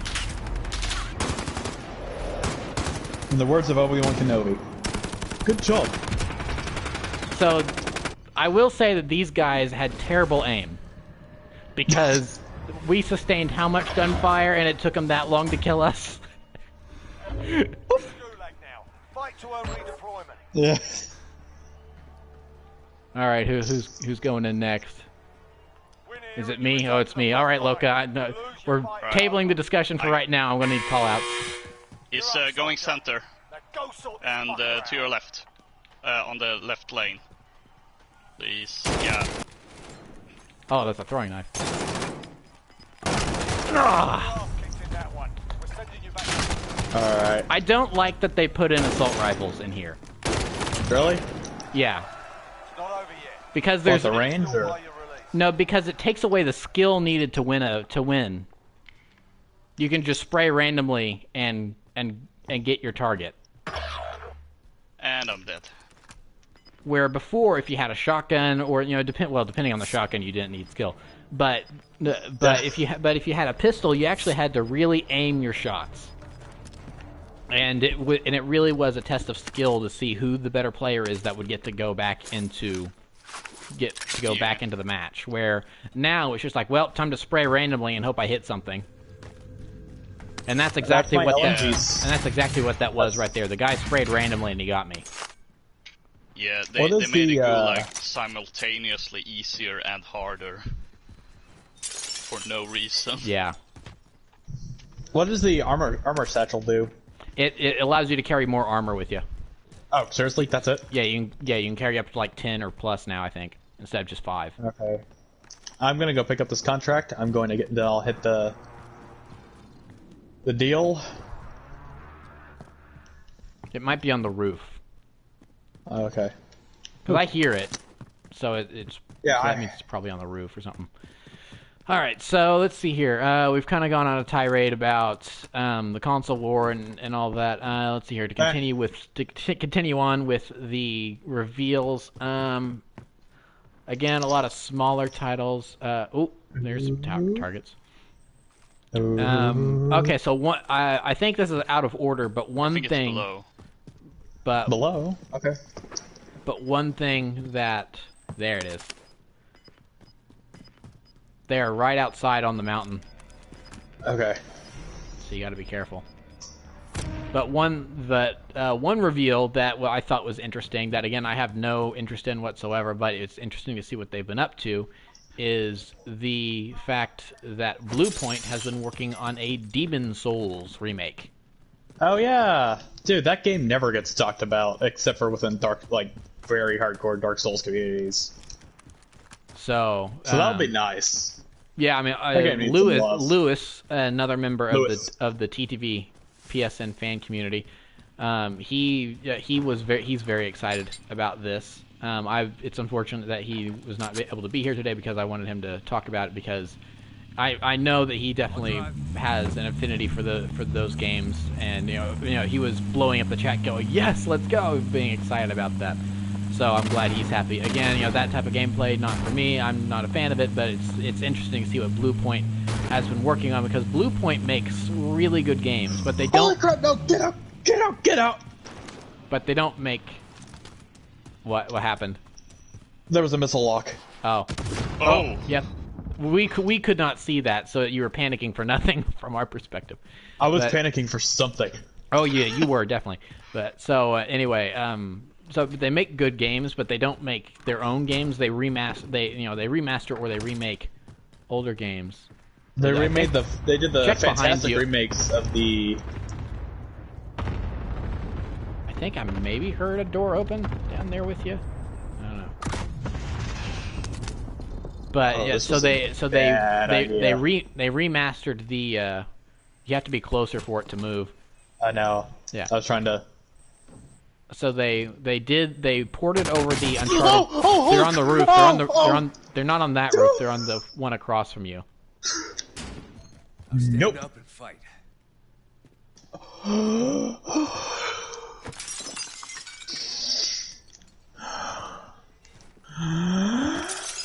It's gonna be okay. Oh no! I don't know which game's scarier, this one or Rainbow Six. They both have their moments for sure. Mm-hmm.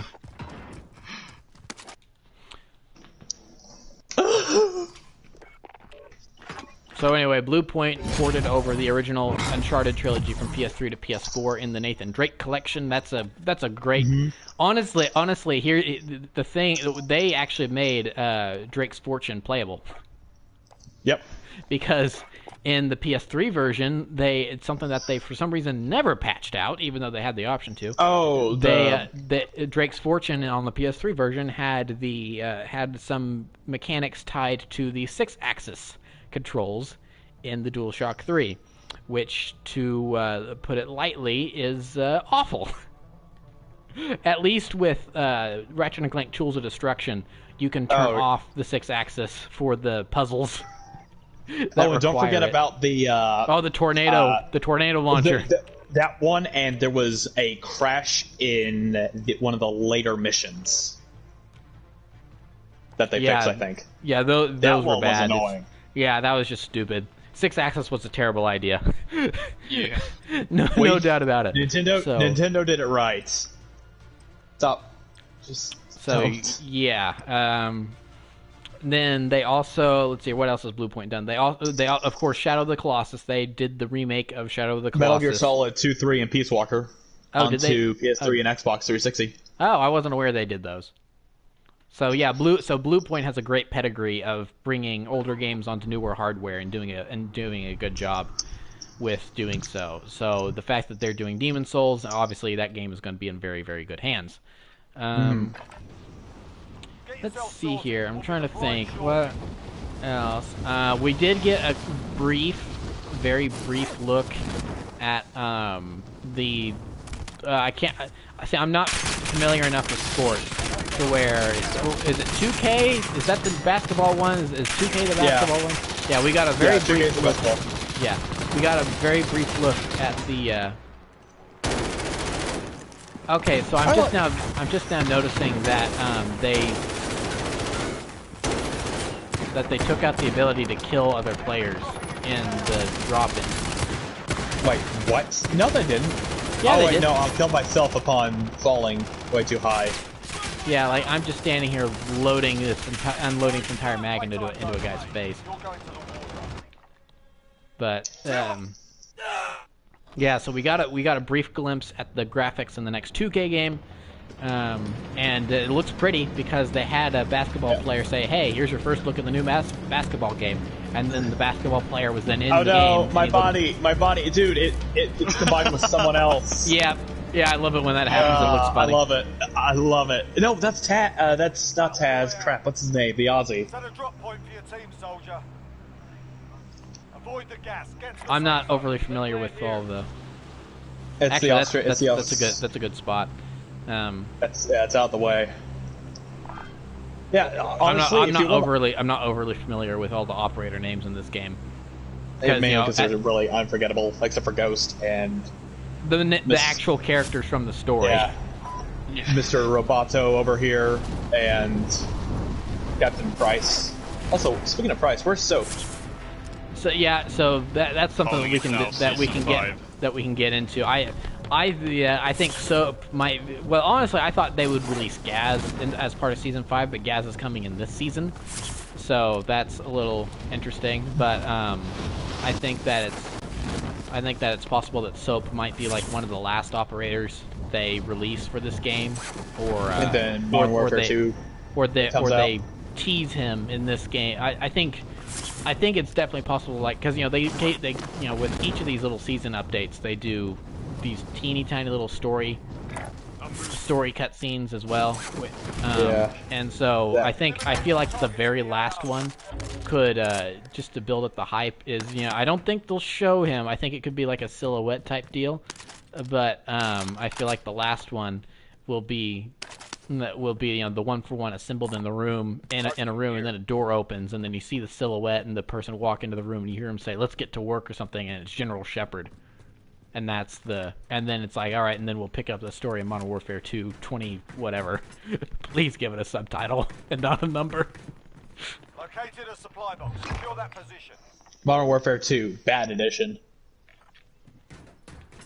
Modern Warfare 2. Modern Warfare, yeah. Modern Warfare 22.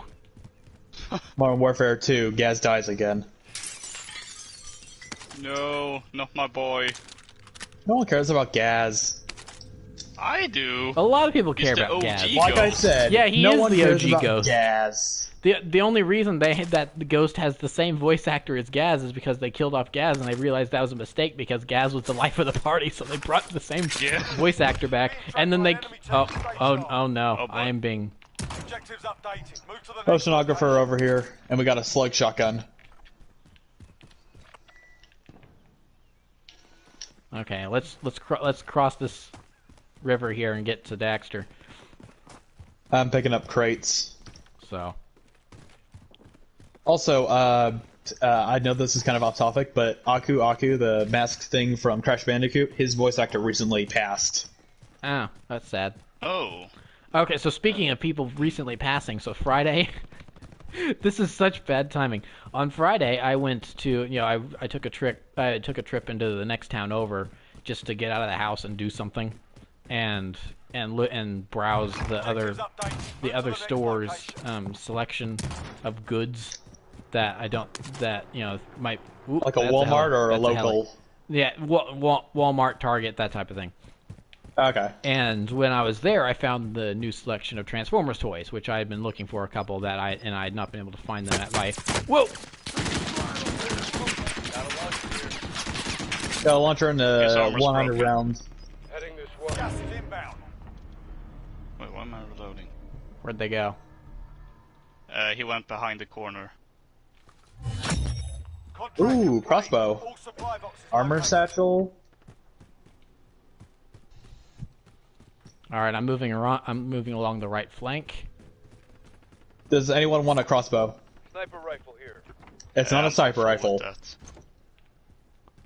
Boo. Oh, that was you. Yeah. I saw that door opening. coming I'm out, like, oh no, coming someone's out. coming. And there's also a 100 round auto rifle or assault rifle over in this other Left house. clear, right clear. Okay, the dude ran off. I guess he was alone and he saw that we were a squad and he ran off. So anyway, as I was saying, I found the newest Optimus Prime figure that they had just released. It was very G1 inspired. Comes with a trailer.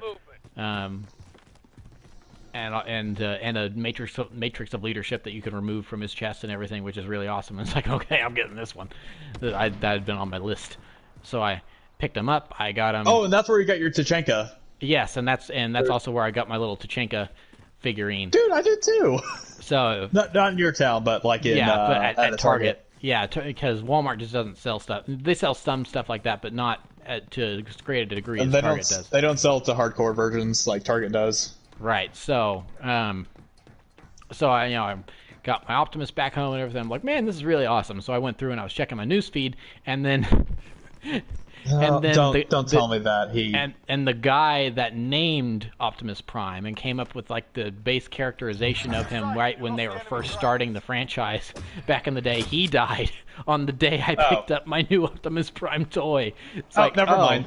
Don't worry, the world can still go on as long as his voice actor doesn't die. No, Peter Cullen isn't. At this point, you'd have to get cancer or die in a car wreck before he's anywhere near. He's only in his early to mid 70s. We're not in danger yet, I don't think. So you never know. I mean, yeah, you never know, but especially whenever it comes to voice actors and people apparently the world loves. I mean, who's next? Tom Hanks? Oh, no, never mind. I thought that was a guy out there. There's a guy up there. He's guarding that kilo. So if you want to, oh no, I see movement. There is a guy up there. So that was kind of unfortunate timing. It's like, what are the odds the day I pick up a new Optimus Prime toy is the day that his creator is Namer. We essentially lost Alpha Trion. That's what happened. Oh, shoppers on the move. So burst AR over here.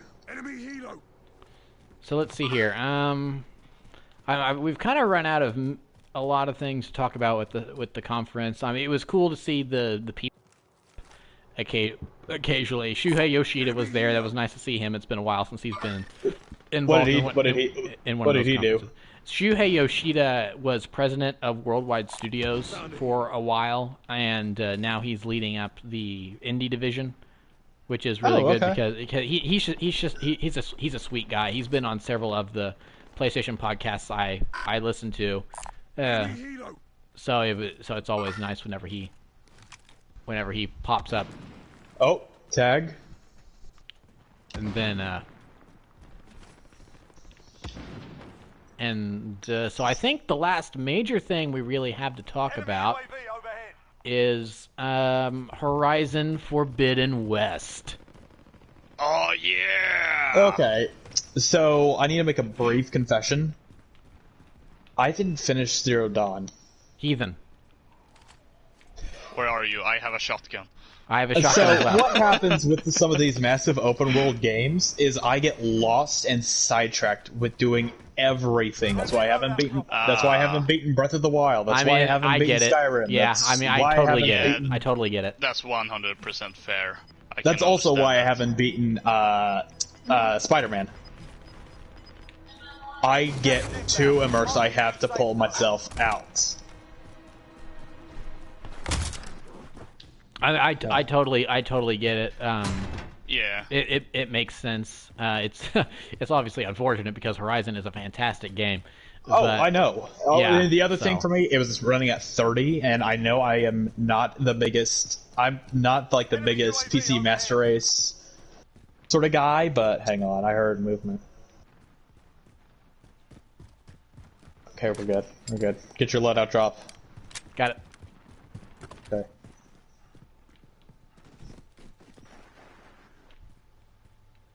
Yeah, we gotta be careful about these big buildings.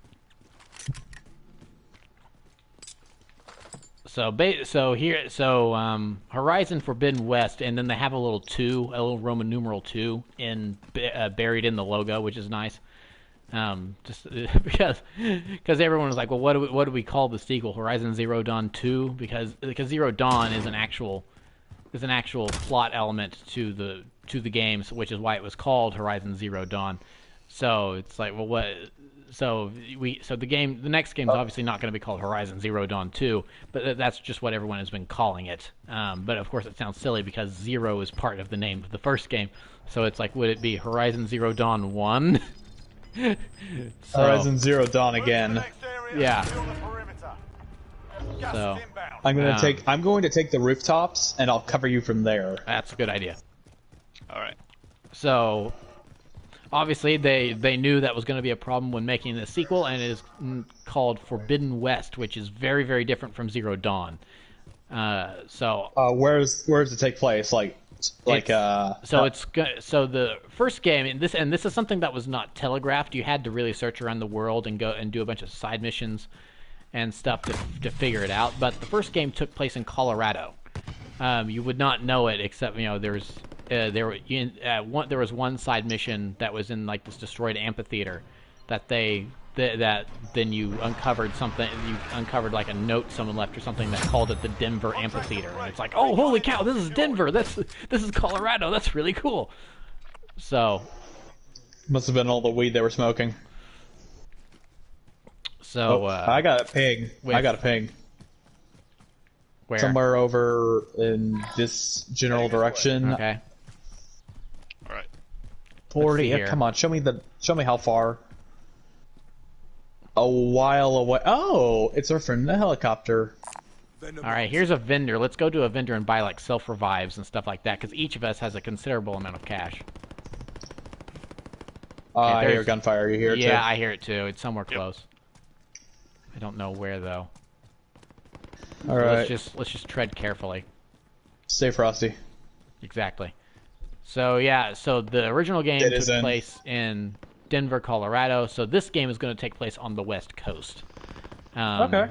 So and it looks like there may be, instead of being concentrated in one area, it might be like there's going to be 3 medium-sized open world maps potentially, as opposed to, one. So the people just called in someone for the revive. Okay. So watch the sky. Someone's going to be dropping in. Enemy dropping into the AO. Yep. Let's go. What do you mean?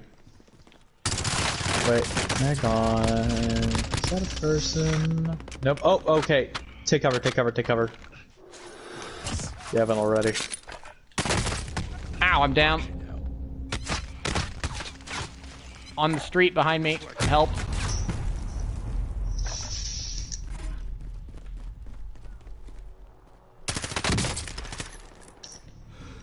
Ah, no. I disabled that vehicle. Win here and you return to the front line. You lose, your fight is over. Time to earn your freedom, soldier.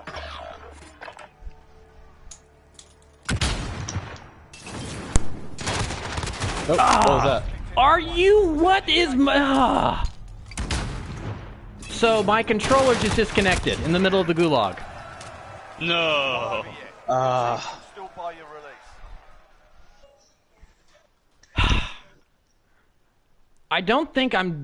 I think legitimately I have not won a single gulag since they have added in automatic weapons.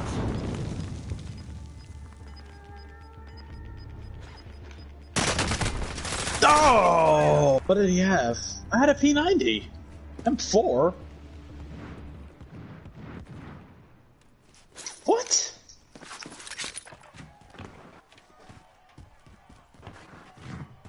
Hey. That is super frustrating. So, okay, so I know this is going way off topic of anything PlayStation related, but if we ever wanted to do a game night that doesn't involve first-person shooters and Mocha, sadly, PC is always an option to stream. No, or even it's not. Not for you? No, because it's the PlayStation fan community. We can talk about PlayStation stuff, but we can play Gary's mod. But you can't play that on PlayStation. Hang on, look, stop. I'm gonna take a screenshot of this. Give me, 2 seconds. His eyes. The whole point, one of the points behind the PSN fan community is that we play on the PlayStation. Oh, seriously? Oh, never mind. Yes. It's part of the name, so...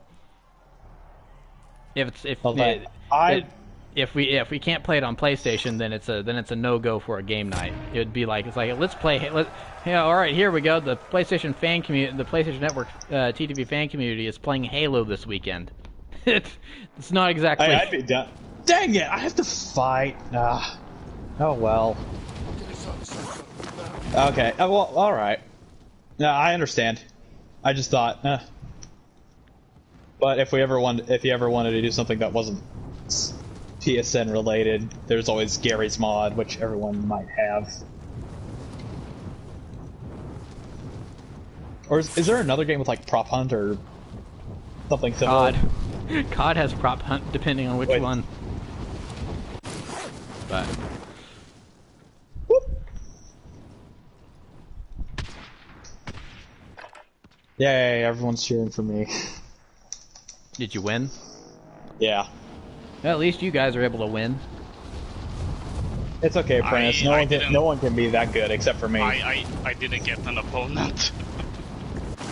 Yeah, he just got lucky. Yo, that's called winning at life. You beat life. Oh hey, In Russia, life beats you. Something. I know. Oh, good, a big stack of cash.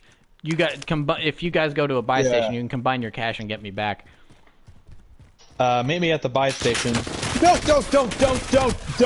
don't! Never mind.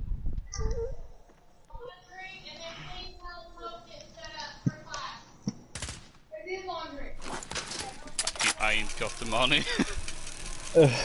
Well, Daxter still technically has the money. They didn't go and pick his body. They just killed him and left him. Oh. Whoa!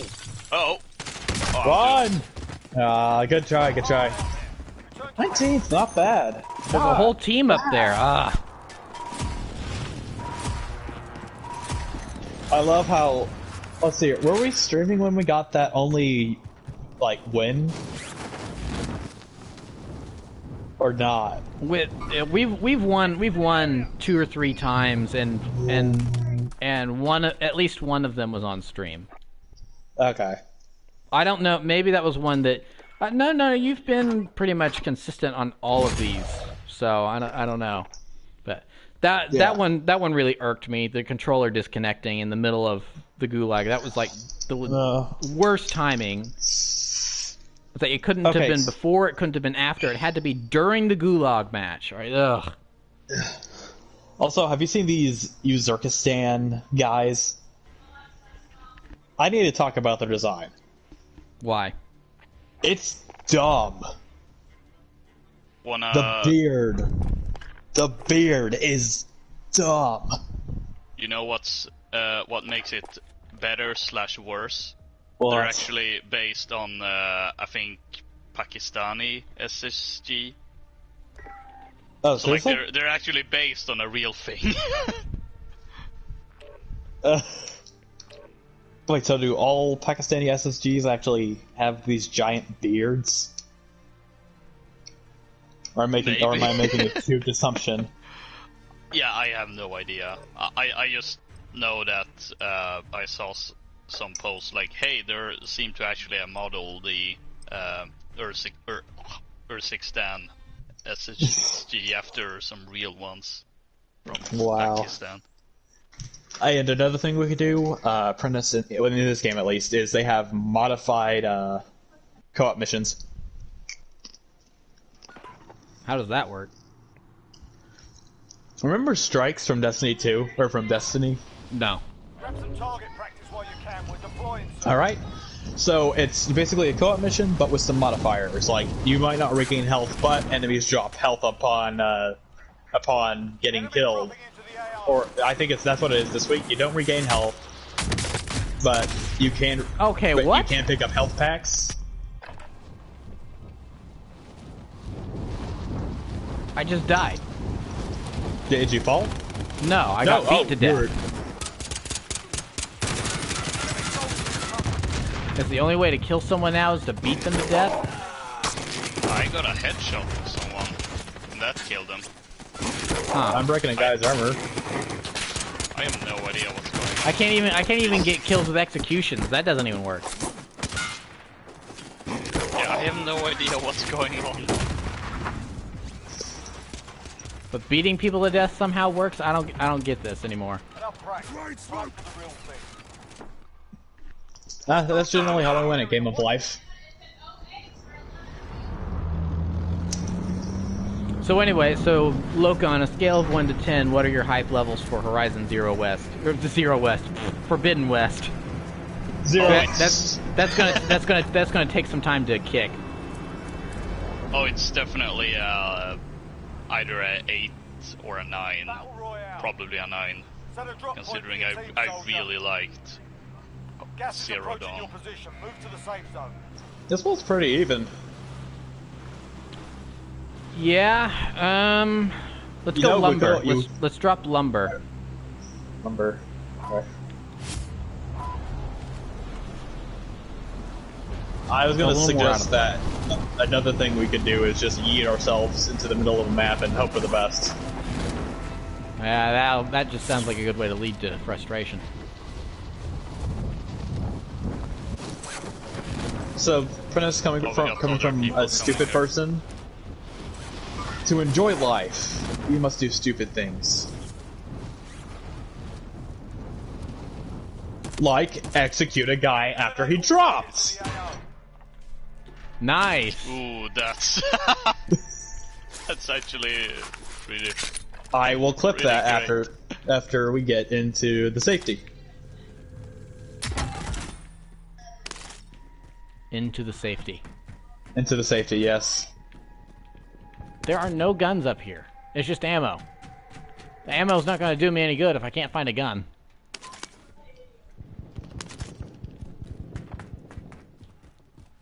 Woo! Okay, that's something. Oh, and he even had a Dropping into the area. Watch the skies. deagle. Why didn't he use that on me? Huh. Interesting. There are more tangos around here, so be careful. Yeah. Oh, like right up here. Gas Oh, grenade. here we go, finally. Blast. Hey, stop it. Was he only down to his pistol, or did he have someone else? Yeah, 2 If pistols. they survive, they can Two pistols, redeploy. okay.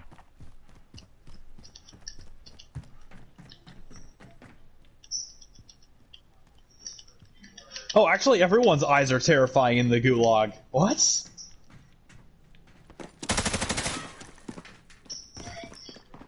Okay, good to know it wasn't just me that turned into some demon, I guess. Nah, it's just a European in you. Oh, speaking of European, I need to save that video.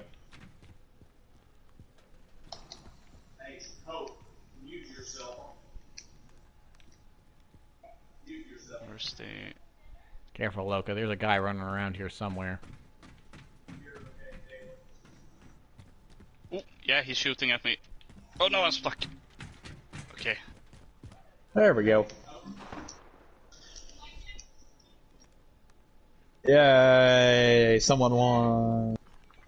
What do we got? Ooh, M13.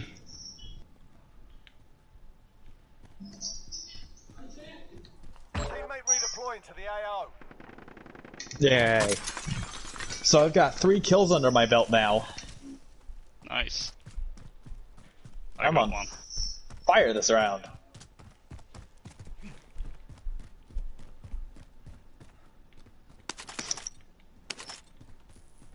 You guys find anything good up here? I haven't had the opportunity to check. Yeah, I haven't found much. In his house. Oh, I just managed to get a Mark II and a M13. Oh, I got someone on my heartbeat sensor. Yeah, there's Okay, where? Right there, yeah. downed one. I'll go for the kill. Yeah, I marked where another one was with my regular marker, Loka. He's in amongst all the plywood.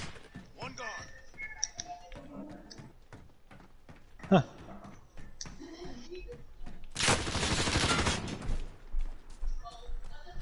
On me. Alright.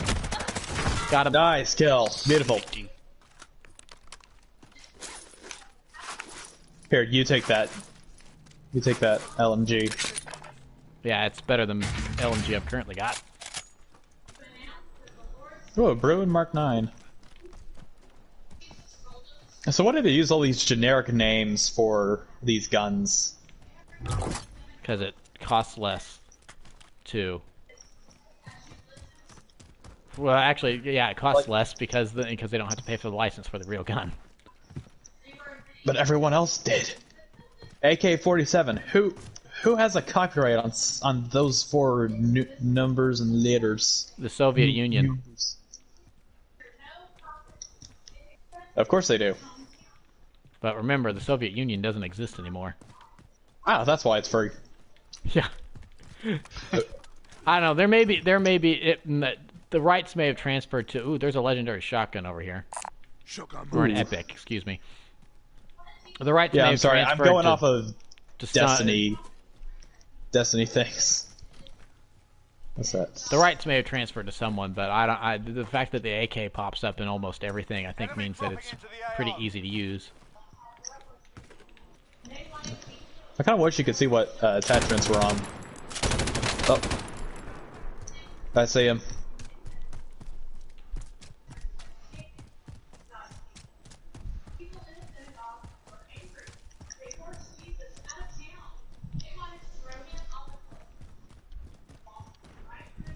Okay. Oh, shots fired. On me. There's three guys. It's a whole team.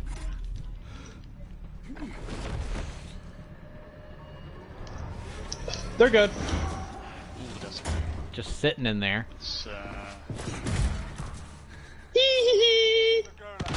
Survive and you can redeploy.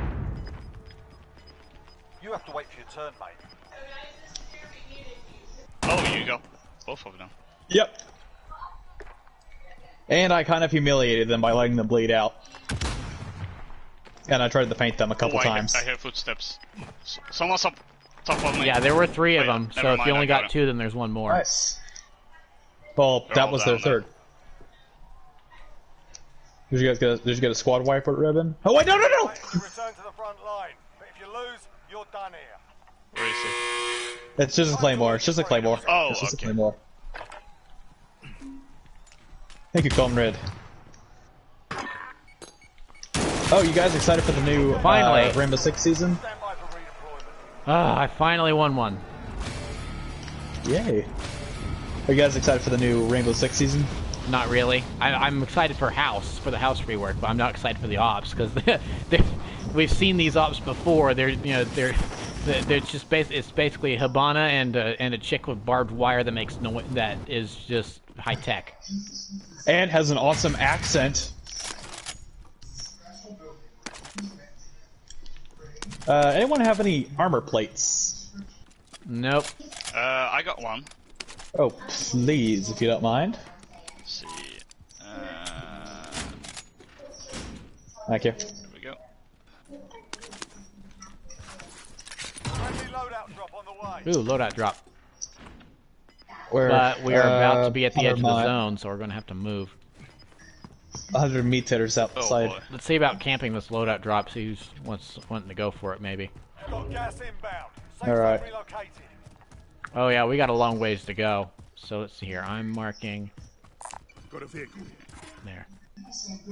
Well, listen, I don't ride in it unless it's a truck. Oh well, hold on. There's a truck right next to the loadout drop. It was disguised All on right. the map. Vehicle marked. Oh no.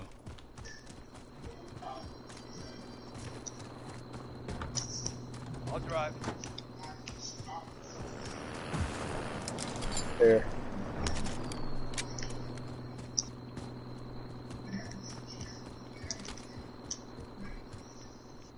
I think, yeah, anyone else have a sniper? Nope. Okay. I have one. Okay. Then I'll run with that, and... Do we need to show we use the shotgun, or no? I'm actually kind of curious what you guys think. I usually just run SMGs.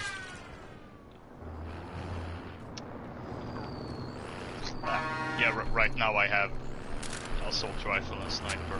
Seems to work fine. Let's see here. You Let's guys try to may maybe expect, make for these buildings over here.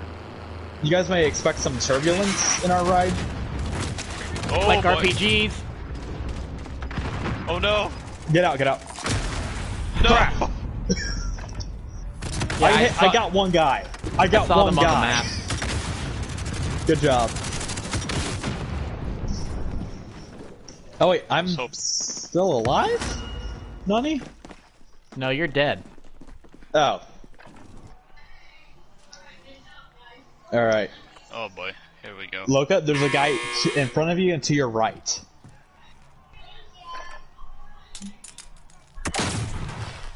And I think he just threw some sort of Nice. grenade. Got it. Okay, good, you killed him.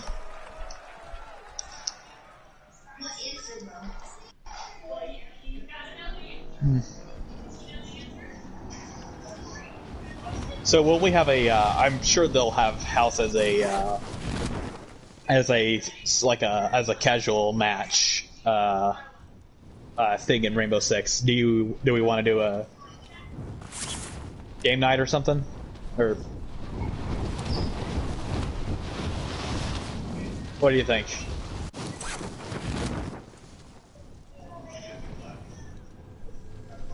I think house is... Yeah, isn't house still only for casual as well? Yes, I think so. But there's gonna be like if my theory is correct, there's going to be a like a playlist that is only house, just like they did with Oregon. Yeah, they usually Well, do. they They usually do usually- those yeah. playlists whenever the Okay. new map comes out. So And what was the recent one? Was it Hereford? no, that was a long time ago. New Hereford? Yeah, that was. Yeah, they did that one a long time ago. The last rework was There was one this season, and it was Oregon. yeah, it was Oregon. I haven't even played on New Oregon. New Oregon's better. They did some weird things, like kids' bedroom. There's only a soft wall to get in from there to tower. I've seen it. I just haven't played it. It feels different. I think it's a better map altogether, but it's that kid's bedroom is just different now, and how I have to approach it. Oh well, and now with Clash, I can just shock people away. Get accidental headshots with my sidearm or SMG or whatever the crap it's called. Ooh, Synthetic Dreams. That's a Bruin, just with 200 rounds. Oh, what? Oh, only 60. Okay. Huh. That's not what it is in the store.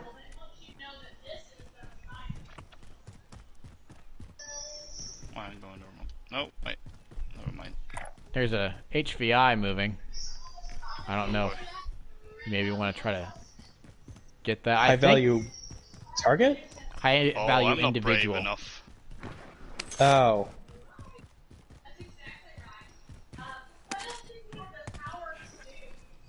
Of course, you might be moving with a squad. You may not be. I'd keep it safe. We got, let's see here.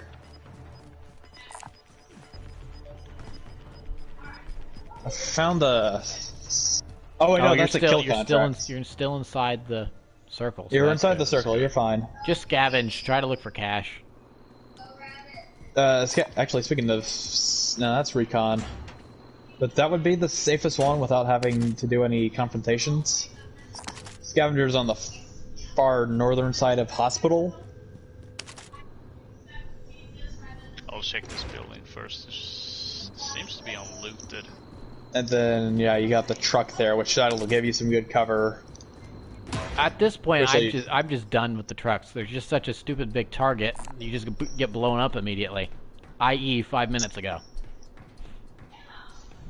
What? But it's got my waifu on it. And look where that got us. Well, hey, I downed the person. Which they probably just immediately revived after we were all dead.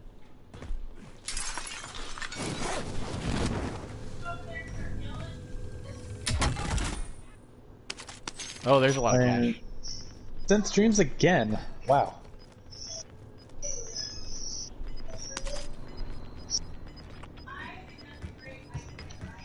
Anything else you want me to mark, Loka? Or anything you're looking for specific?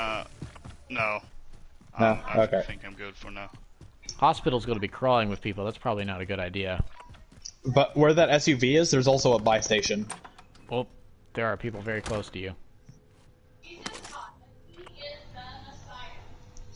On top of the roof. Oh, never mind, in here. Go on, cash money. Alright, that's almost, okay, that's kind of a sick, what's that, PP Bison? Yeah, it's a bison. Yep. Okay, and that one's also the same name, and so is the M4, and so is the FAL. It seems all the launch weapons have Except for correct Odin. names. Odin is actually has a different name, Oh, according to some subreddit. I forgot if it was Yeah, Modern all Warfare the or- weapons that came with launch had the if I had to guess, there's got to be something or other in the budget for paying for the weapon licenses, but then yeah. when it comes to DLC stuff, then they don't have license money or something like that. I can't believe you actually have to pay to say the name of a gun. Alright, buy station is east of you. There's I have three in enough it. cash. There's the one that's in front of him has people going for that one, so it's probably the better idea to Yeah, head probably. back. Okay. Oh, it's got heartbeat sensor if he needs So yeah, to. He the can one you marked, bail. that's the best call, really.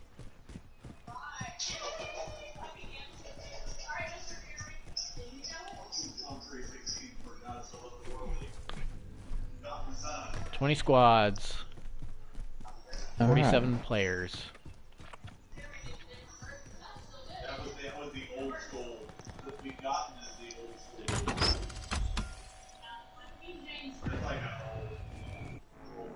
If we can find some more cash. There we go. Yeah, you should buy me back. I'm invaluable. Alright, I'm landing on this building here, Loka. Alright. Also, to anyone who doesn't have a Vita, which I think I am speaking to no one at this point, Persona 4 Golden just got released on Steam, which was originally a Vita exclusive. Gas is closing in. Relocating the safe Your zone. guess is as good as mine as to why that was. Okay, So they could get more people to buy it. It's already, like, well-known. It's already a well-known and highly successful game. Well, if that may be true, but Yeah. if you can get more people to buy it elsewhere, then do it. Yeah. I mean, it's why they re-release movies in theaters. Yeah, Ghostbusters, Feminist Edition. That was a classic. How do you get up there? That was a bust. Literally nothing in there. Wow, I honestly don't know. Oh, the gas is about to. Yep. You're very I'm close going. to the zone here, though, Loka. He's Yeah. grabbing the SUV. Run. Locating. Run. Come on. Or... Punch it. I'm going to mark Oh, nothing. it was that close. Yeah, it was close. That was That's why I unnecessary said then. you're close. You're close. You could have legged it easy. Why walk when you can drive? That's my motto.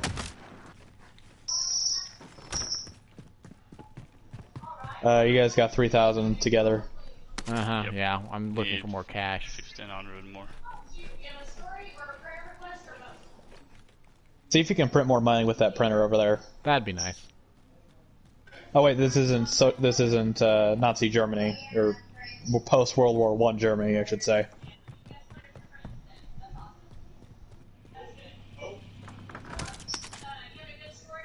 Thought I heard something. Did you check in that building, or did you check in that hotel-looking apartment complex? That's thingy? where I was. Oh, it's it. Okay. that's Okay. the gas. Cash. Uh, So close. can I request a buy station? Is there? Okay, so There's several in the area, but they're all going to be very, very populated if I had to guess. So we'll look for more cash.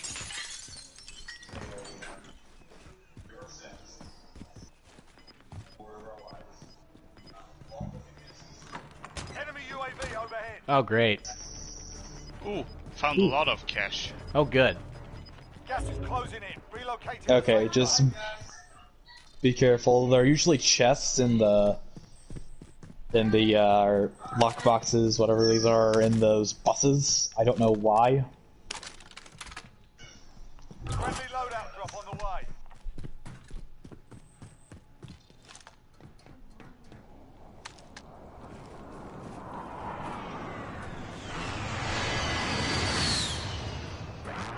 Alright, coming in.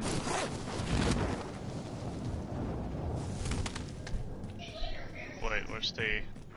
Buy stations, just like right in front of you to your left. I'm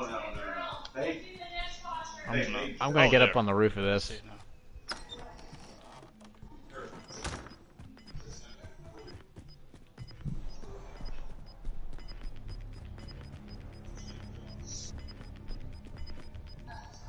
Got gas Oh, it's on moving top of the in. roof.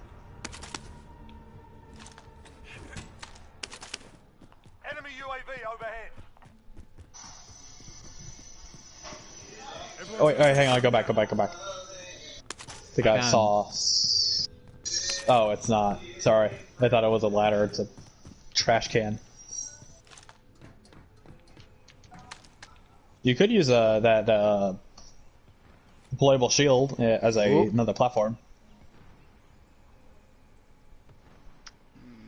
Not sure I want to use it. Hostile. Okay, there I was able to mark them. Go. Can you go from the trash cans to the porta john? Oh, wait, there's another one. Look, I've No, got... buy station's right behind us. How did I miss that? Yeah, there's a buy station right here. Look, I've got the cash. I'll drop it for you. Alright.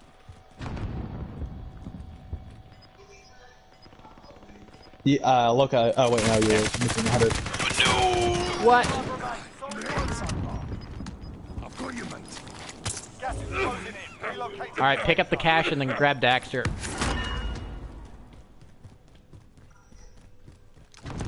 Like, let me What? pick up. Enemy UAV overhead. There we go. There we go. We're safe. For now.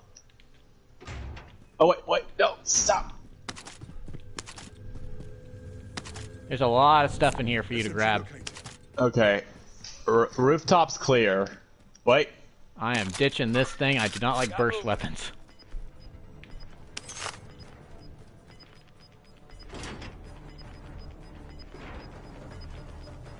Gas is moving. Oh man, this is going to be a bloodbath. There is no cover out here. Can anyone use it? We should head to the We don't have safe time. We need to move basically with the storm. Yeah. That apartment complex has some bogeys. Uh-huh, yep.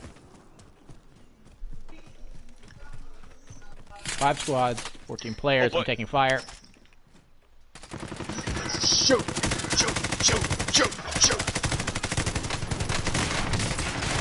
I got one down. Move out, move. I got him. Sort them out. Oh, that was Move. a bit overkill. system deployed. Gas is inbound. Mark the safe. Nice. You can get Prentice, you're safe. No, it's not. 4th place. Not bad. Not at all. 5 remaining. All right, I'm spectating. Let's see how this plays out. Okay. Not bad at all. And I got a couple kills there at the end. I ended up with 7 kills overall.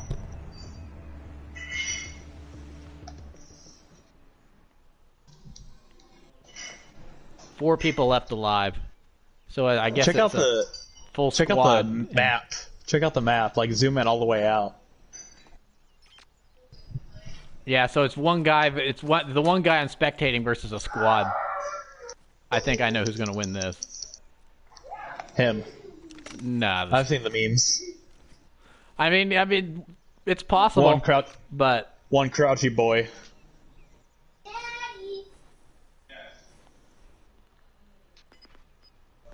So I'm curious, Loka, what downed you? Did gunfire down you at the end there? I couldn't tell.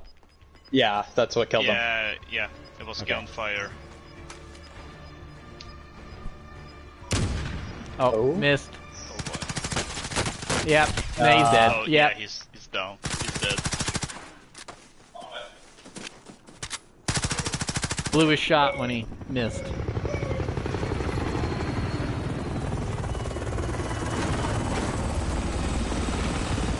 Okay. Oh, there we are.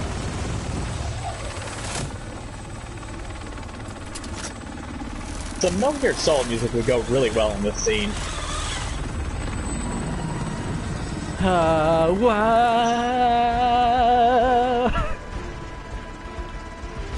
Captain Price. Captain Price. Captain Price and Captain Price. Captain Price is Captain Price in Captain Price Modern Warfare.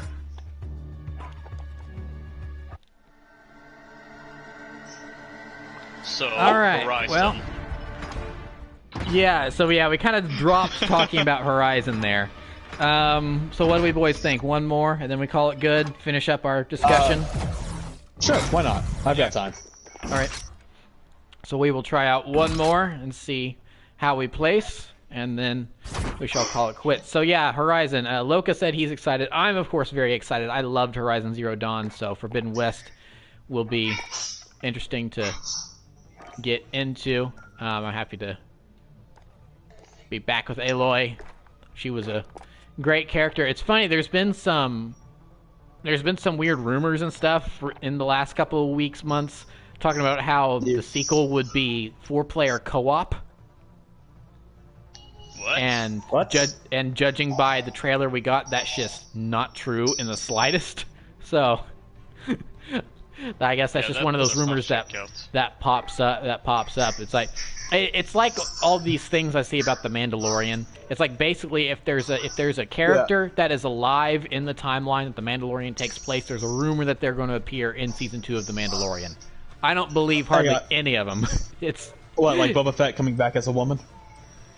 Yes, that one of those. The Ahsoka, yeah, we've discussed it before in here, but the Ahsoka Tano supposed appearance that's going to be in Mandalorian season 2, I don't believe that.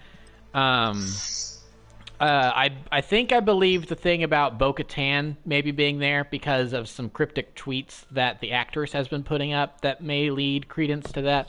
But most of the stuff I hear about that, I just don't believe at all because there's not any confirmed sources, and it's from websites that just are rumor mills, and they don't actually have good sources. So I mean the whole that thing about 4-player co-op in Horizon 2, yeah, another one of those. Like I'm not sure I believe that, but I'm certainly excited. Horizon Zero Dawn was a game that I was not originally going to get, but I decided to take a chance on, and so I got it instead of Mass Effect Andromeda. And when it comes to the launch quality of those games, Horizon was the right call because Mass Effect Andromeda at launch. Ooh, boy. That was a Mass Effect Andromeda. I'm beating the crap out of a low poly Captain Price. Now, Mass Effect Andromeda now, pretty fun game. I played it like... Wait, seriously? Yeah, I played it a year and a half back, 2 years ago back. Really, really enjoyed it. But yeah, Horizon was the way better game at launch. So that was the right call. So there's... Did they fix the faces? Yes, that's what I'm talking about. Is like, yeah, they fixed a lot of the animations and the facial expressions that were all messed up. So speaking of messed up, who we got here? I'm a big amalgamation of... I'm Captain Price, and so look at me. Look at my character model. That's so cursed. Oh boy. So Oh man. Oh, okay. we're way off the map here. Now we're gonna Hey, have boys. This may be short. We're just gonna have to land airport and hope for it because that's good. Oh, and Lewis has already dropped. Who's Lewis? Or not Lewis. Okay, Lewis. He. All right, we gotta go save Daxter. We gotta go save Daxter. All right. Fly backwards. We're landing at port. We're landing at port. Daxter jumped way earlier than I thought. Why'd you call me Lewis? Because last time someone jumped, it was Lewis, and so that immediately made me think back to that. So that's why the wrong name came out of my mouth. Okay. Engage all targets. Okay. Found a lot of cash. Mistakes were made.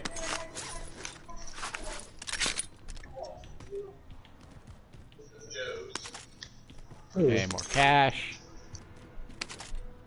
Gas mask.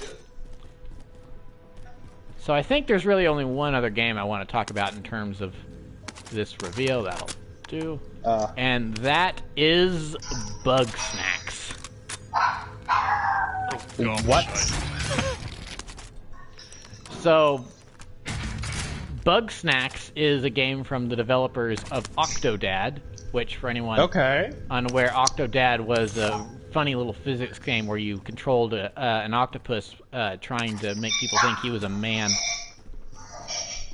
That's a good game. And so and so this is the next game from those guys. There's a Raffica.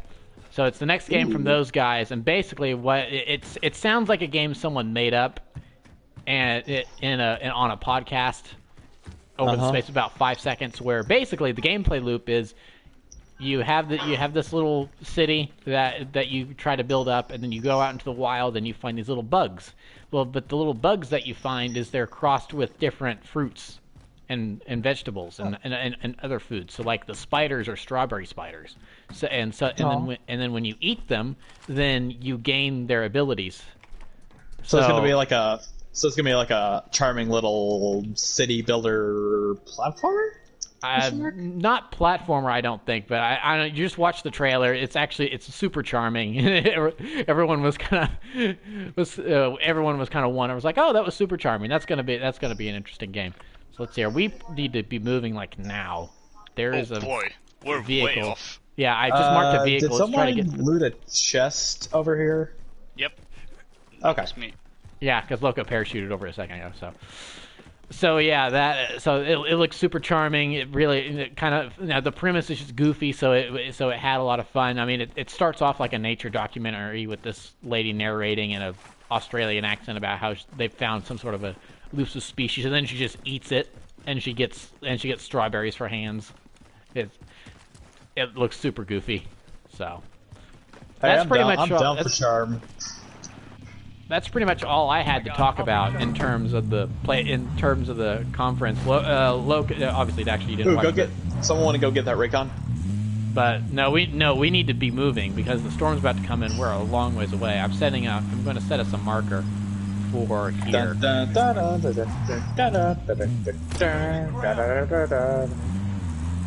So, Loka, did you have any other thoughts about the PlayStation 5 reveal conference?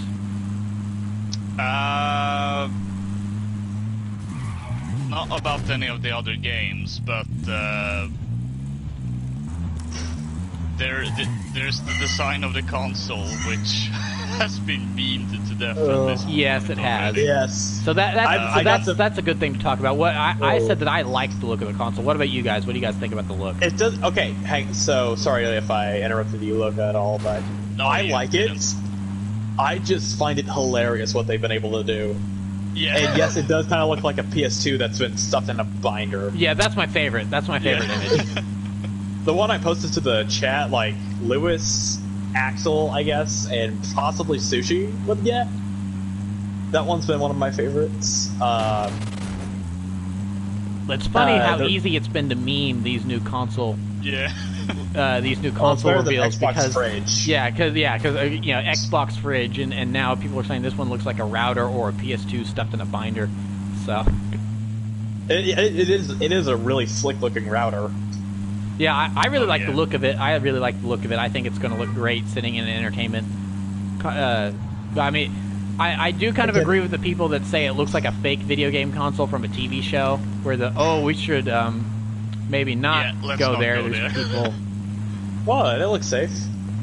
Let's maybe try one of the houses up here next to the buy station. Can we get into Air Force One? We can. Yeah, these planes usually have some pretty good loot in them.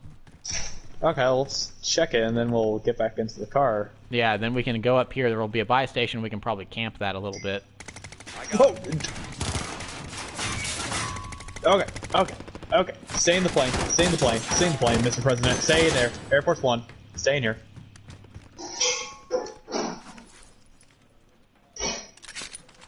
Look up behind you. Enemy UAV overhead. Oh. Yeah, he was over there. Not sure where he went. Hey. I saw a red dot here amongst all these whatever they are. Can you drive the... Man, you can't drive the forklift. Okay, so one of the stupidest things you can do in a Halo game is you can drive a forklift into the middle of a crowd of enemies. And it's just fun. It's dumb, and it has no... I think that squad is distracted. Daxter, you need to grab a vehicle and get out of there. Loca and I will continue on to the marker. Did someone say vehicle? Oh no! Oh my god! Hey, as long as he keeps it to himself. Actually, there was a helo over here. Well, that's probably going to be a target, but if you want to try to go for it for yourself, then that's fine. Yeah, so I think someone already grabbed it.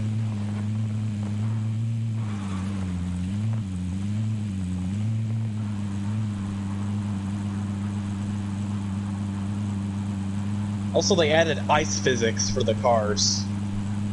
Oh, that's nice.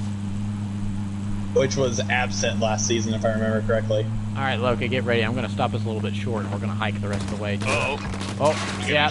Never mind. I'm not going to stop us short. We're going to stop right here and get out. Into the house.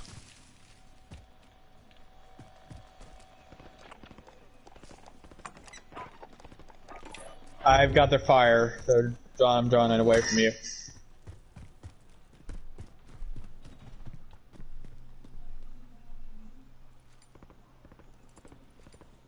Looks to be a full squad. Yeah, I see them shooting at you. That's fine. I'm gonna drive a little further away. Hostile. Mark the target.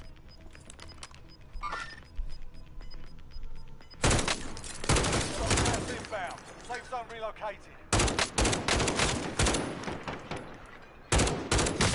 Sniper. Ah. Ah. I hate that snipers can just like immediately down you with one shot. I feel like snipers should break armor one shot, not down you one shot. I think actually I'm kind of that I agree. Yes.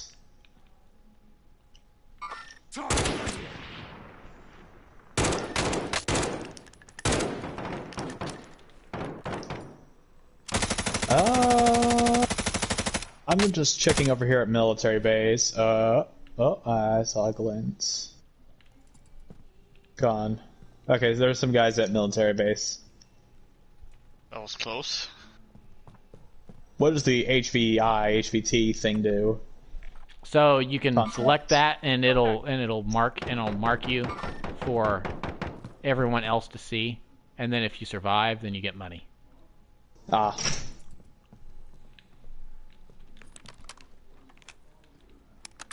Holy crap! Someone had the same idea as me and got the weeaboo. Cancel that. Contact. Oh my gosh! It's all right. You're mate. This guy's a genius. Oh, they're coming behind you! Ah. Mark the target.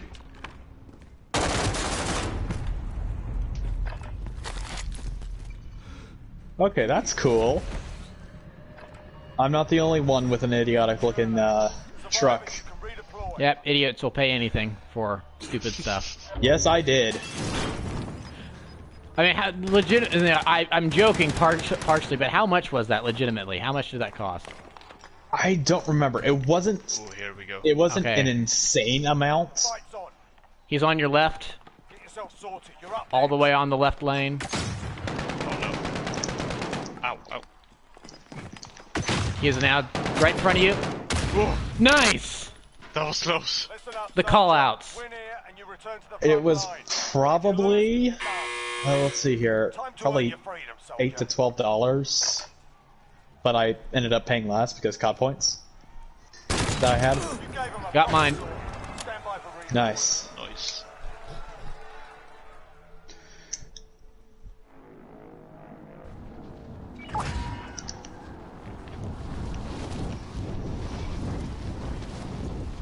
Oh, look, you're alive. Yep. So where's this prison in relation to everything else? Is it like in the sky or something? It's at the gulag. That's not the gulag though, Yeah, it is. because they drop in from everywhere else. Well, you board a helicopter, the helicopter flies you over, then you jump out, but they just skip that part of the cutscene. Enemy UAV overhead. I had a self-revive, Oh no. and I didn't use it. I mean, I Oh. probably wouldn't have been able to get all the way through, but Sorry, I meant. SMG located. still, There's a car coming. Oh, I'm ready to light it up with a LMG. If it comes close. Give him heck. Oh, it's... Oh wait, no, it's too far gone. No, it's circling back around. Oh, over here, over here, over here. Heading this way. He has a trophy system on it. You got a squad coming for you, Loka. Oh, boy. They're fighting with the car. They're fighting with the car. Two separate teams. Got one. Team wiped. Got movement. I got one. I'm low on ammo. Might have been the solo guy.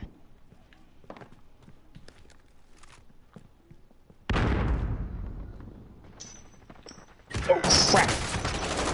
On me. That was the guy who tagged me. Yeah, most likely. Alright, I'm in gulag. I'm dead. He was using the GRAW. Gruh. That weapon's OP in Warzone. It's a laser beam assault rifle. With sights or without? It doesn't matter.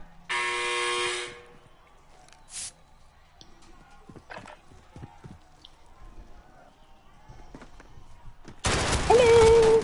Ah! Sorry. Failures a proper teacher. I found that if I delay my actions, I can generally get the jump on them.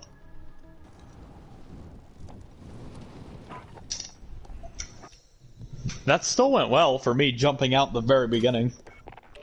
Yeah, honestly. Yeah, I mean we could have been dead immediately, but You have to admit, you had fun doing that though. no, I was nervous the entire time. I'm like Boomy. I actually understand that reference now. Welcome to the team. Or welcome to the club. All right, I well, have to get going. that will wrap us up for today. We had went almost 3 hours. I mean, obviously we had a lot. We did have a lot of good discussion about the PlayStation 5 reveal and the games that are coming out for it. Well, I think we also had some good gameplay in there too, which is something I wasn't expecting for this stream. We got fourth place in a match, which isn't bad. So, PlayStation 5 coming very, very soon to a retailer near you, maybe, depending on the way the world shapes up, because this is now June. We are halfway through 2020, and about a third of this year so far has been an absolute disaster. So That doesn't even begin to describe it. yeah, so who knows? Understating it. So who knows what things are gonna look like? We may not get the PlayStation 5 until 2022. Things could get progressively worse, and so I mean, I will say this is the first time I've actually felt okay. I am ready for this new console, but that's mainly because of the games that we're going to get on it. It's like You mean the game that you want on it? Well, yes. It's like the fact that finally we're getting a new Ratchet Clank. Because really, going back to Ratchet Clank really quick, PS2 we got the 3 main games in the original trilogy and Deadlock. So we had 3 plus a spin-off, so that was 4 games. And the 2 PSP and the 2 PSP games. And then there were the 2 PSP games that got ported to PS2 with whatever, and then the quality of said ports is dubious at best. But then we had those. So there were a total of 6 Ratchet and Clank games on the PS2 when all was said and done. On the PS3, we had the Future Trilogy plus All for One, and a Full Frontal Assault, and Into the Nexus, which is another 6 Ratchet and Clank games on the PS3. The number of Ratchet and Clank games we got on the PS4 is 1. We got 1 Ratchet and Clank game on the PS4. Everything just kind of evaporated at that point for the series. Which is unfortunate. I think it's a crying shame, but hopefully the fact that we're going to be getting a Ratchet and Clank game right out of the gate on the PS5, it looks like pretty soon. That I think that's a good thing. I think we could be looking at a trilogy, hopefully, for the PS5. Because I don't know. It depends on what they do. I don't think Ratchet games are that hard to develop for. I don't think so. But dude, you're gonna eat those words later. Well, I mean, I think Rift Apart could be the game that would be the most hard for them to develop for, because they're doing all this dimension jumping and instant SSD loading and all that stuff, which ups the development time. But before then, I mean, especially when they are making the originals back in the day. I mean they were churning out Going Commando and Up Your Arsenal a year after the original. So it's a year after another. So I know games evolve. It's harder to develop for games nowadays than it was back in the day because of advanced graphics and all that stuff. But hopefully, hey, who knows how long the next console generation is going to last? This one's been 2020 minus 2013. That's 8 years. So this has been an 8-year console generation, thereabouts. That's not bad. That's actually fairly good. That's not bad. So if the PS5 generation lasts the same amount of time, then I think it's plausible that we could get another Ratchet and Clank trilogy on the next system, along with the next Spider-Man game. Because that's the thing. That's the nice thing about Insomniac, is that they do have multiple teams in multiple studios. So they do. Yeah, they do. They've got multiple teams at their main Burbank location, and then they've got their North Carolina team, which is their Ratchet developer. I think the only time the North Carolina team has not developed a Ratchet game since its existence is when they were helping out with Spider-Man, because that was all hands on deck, pretty much.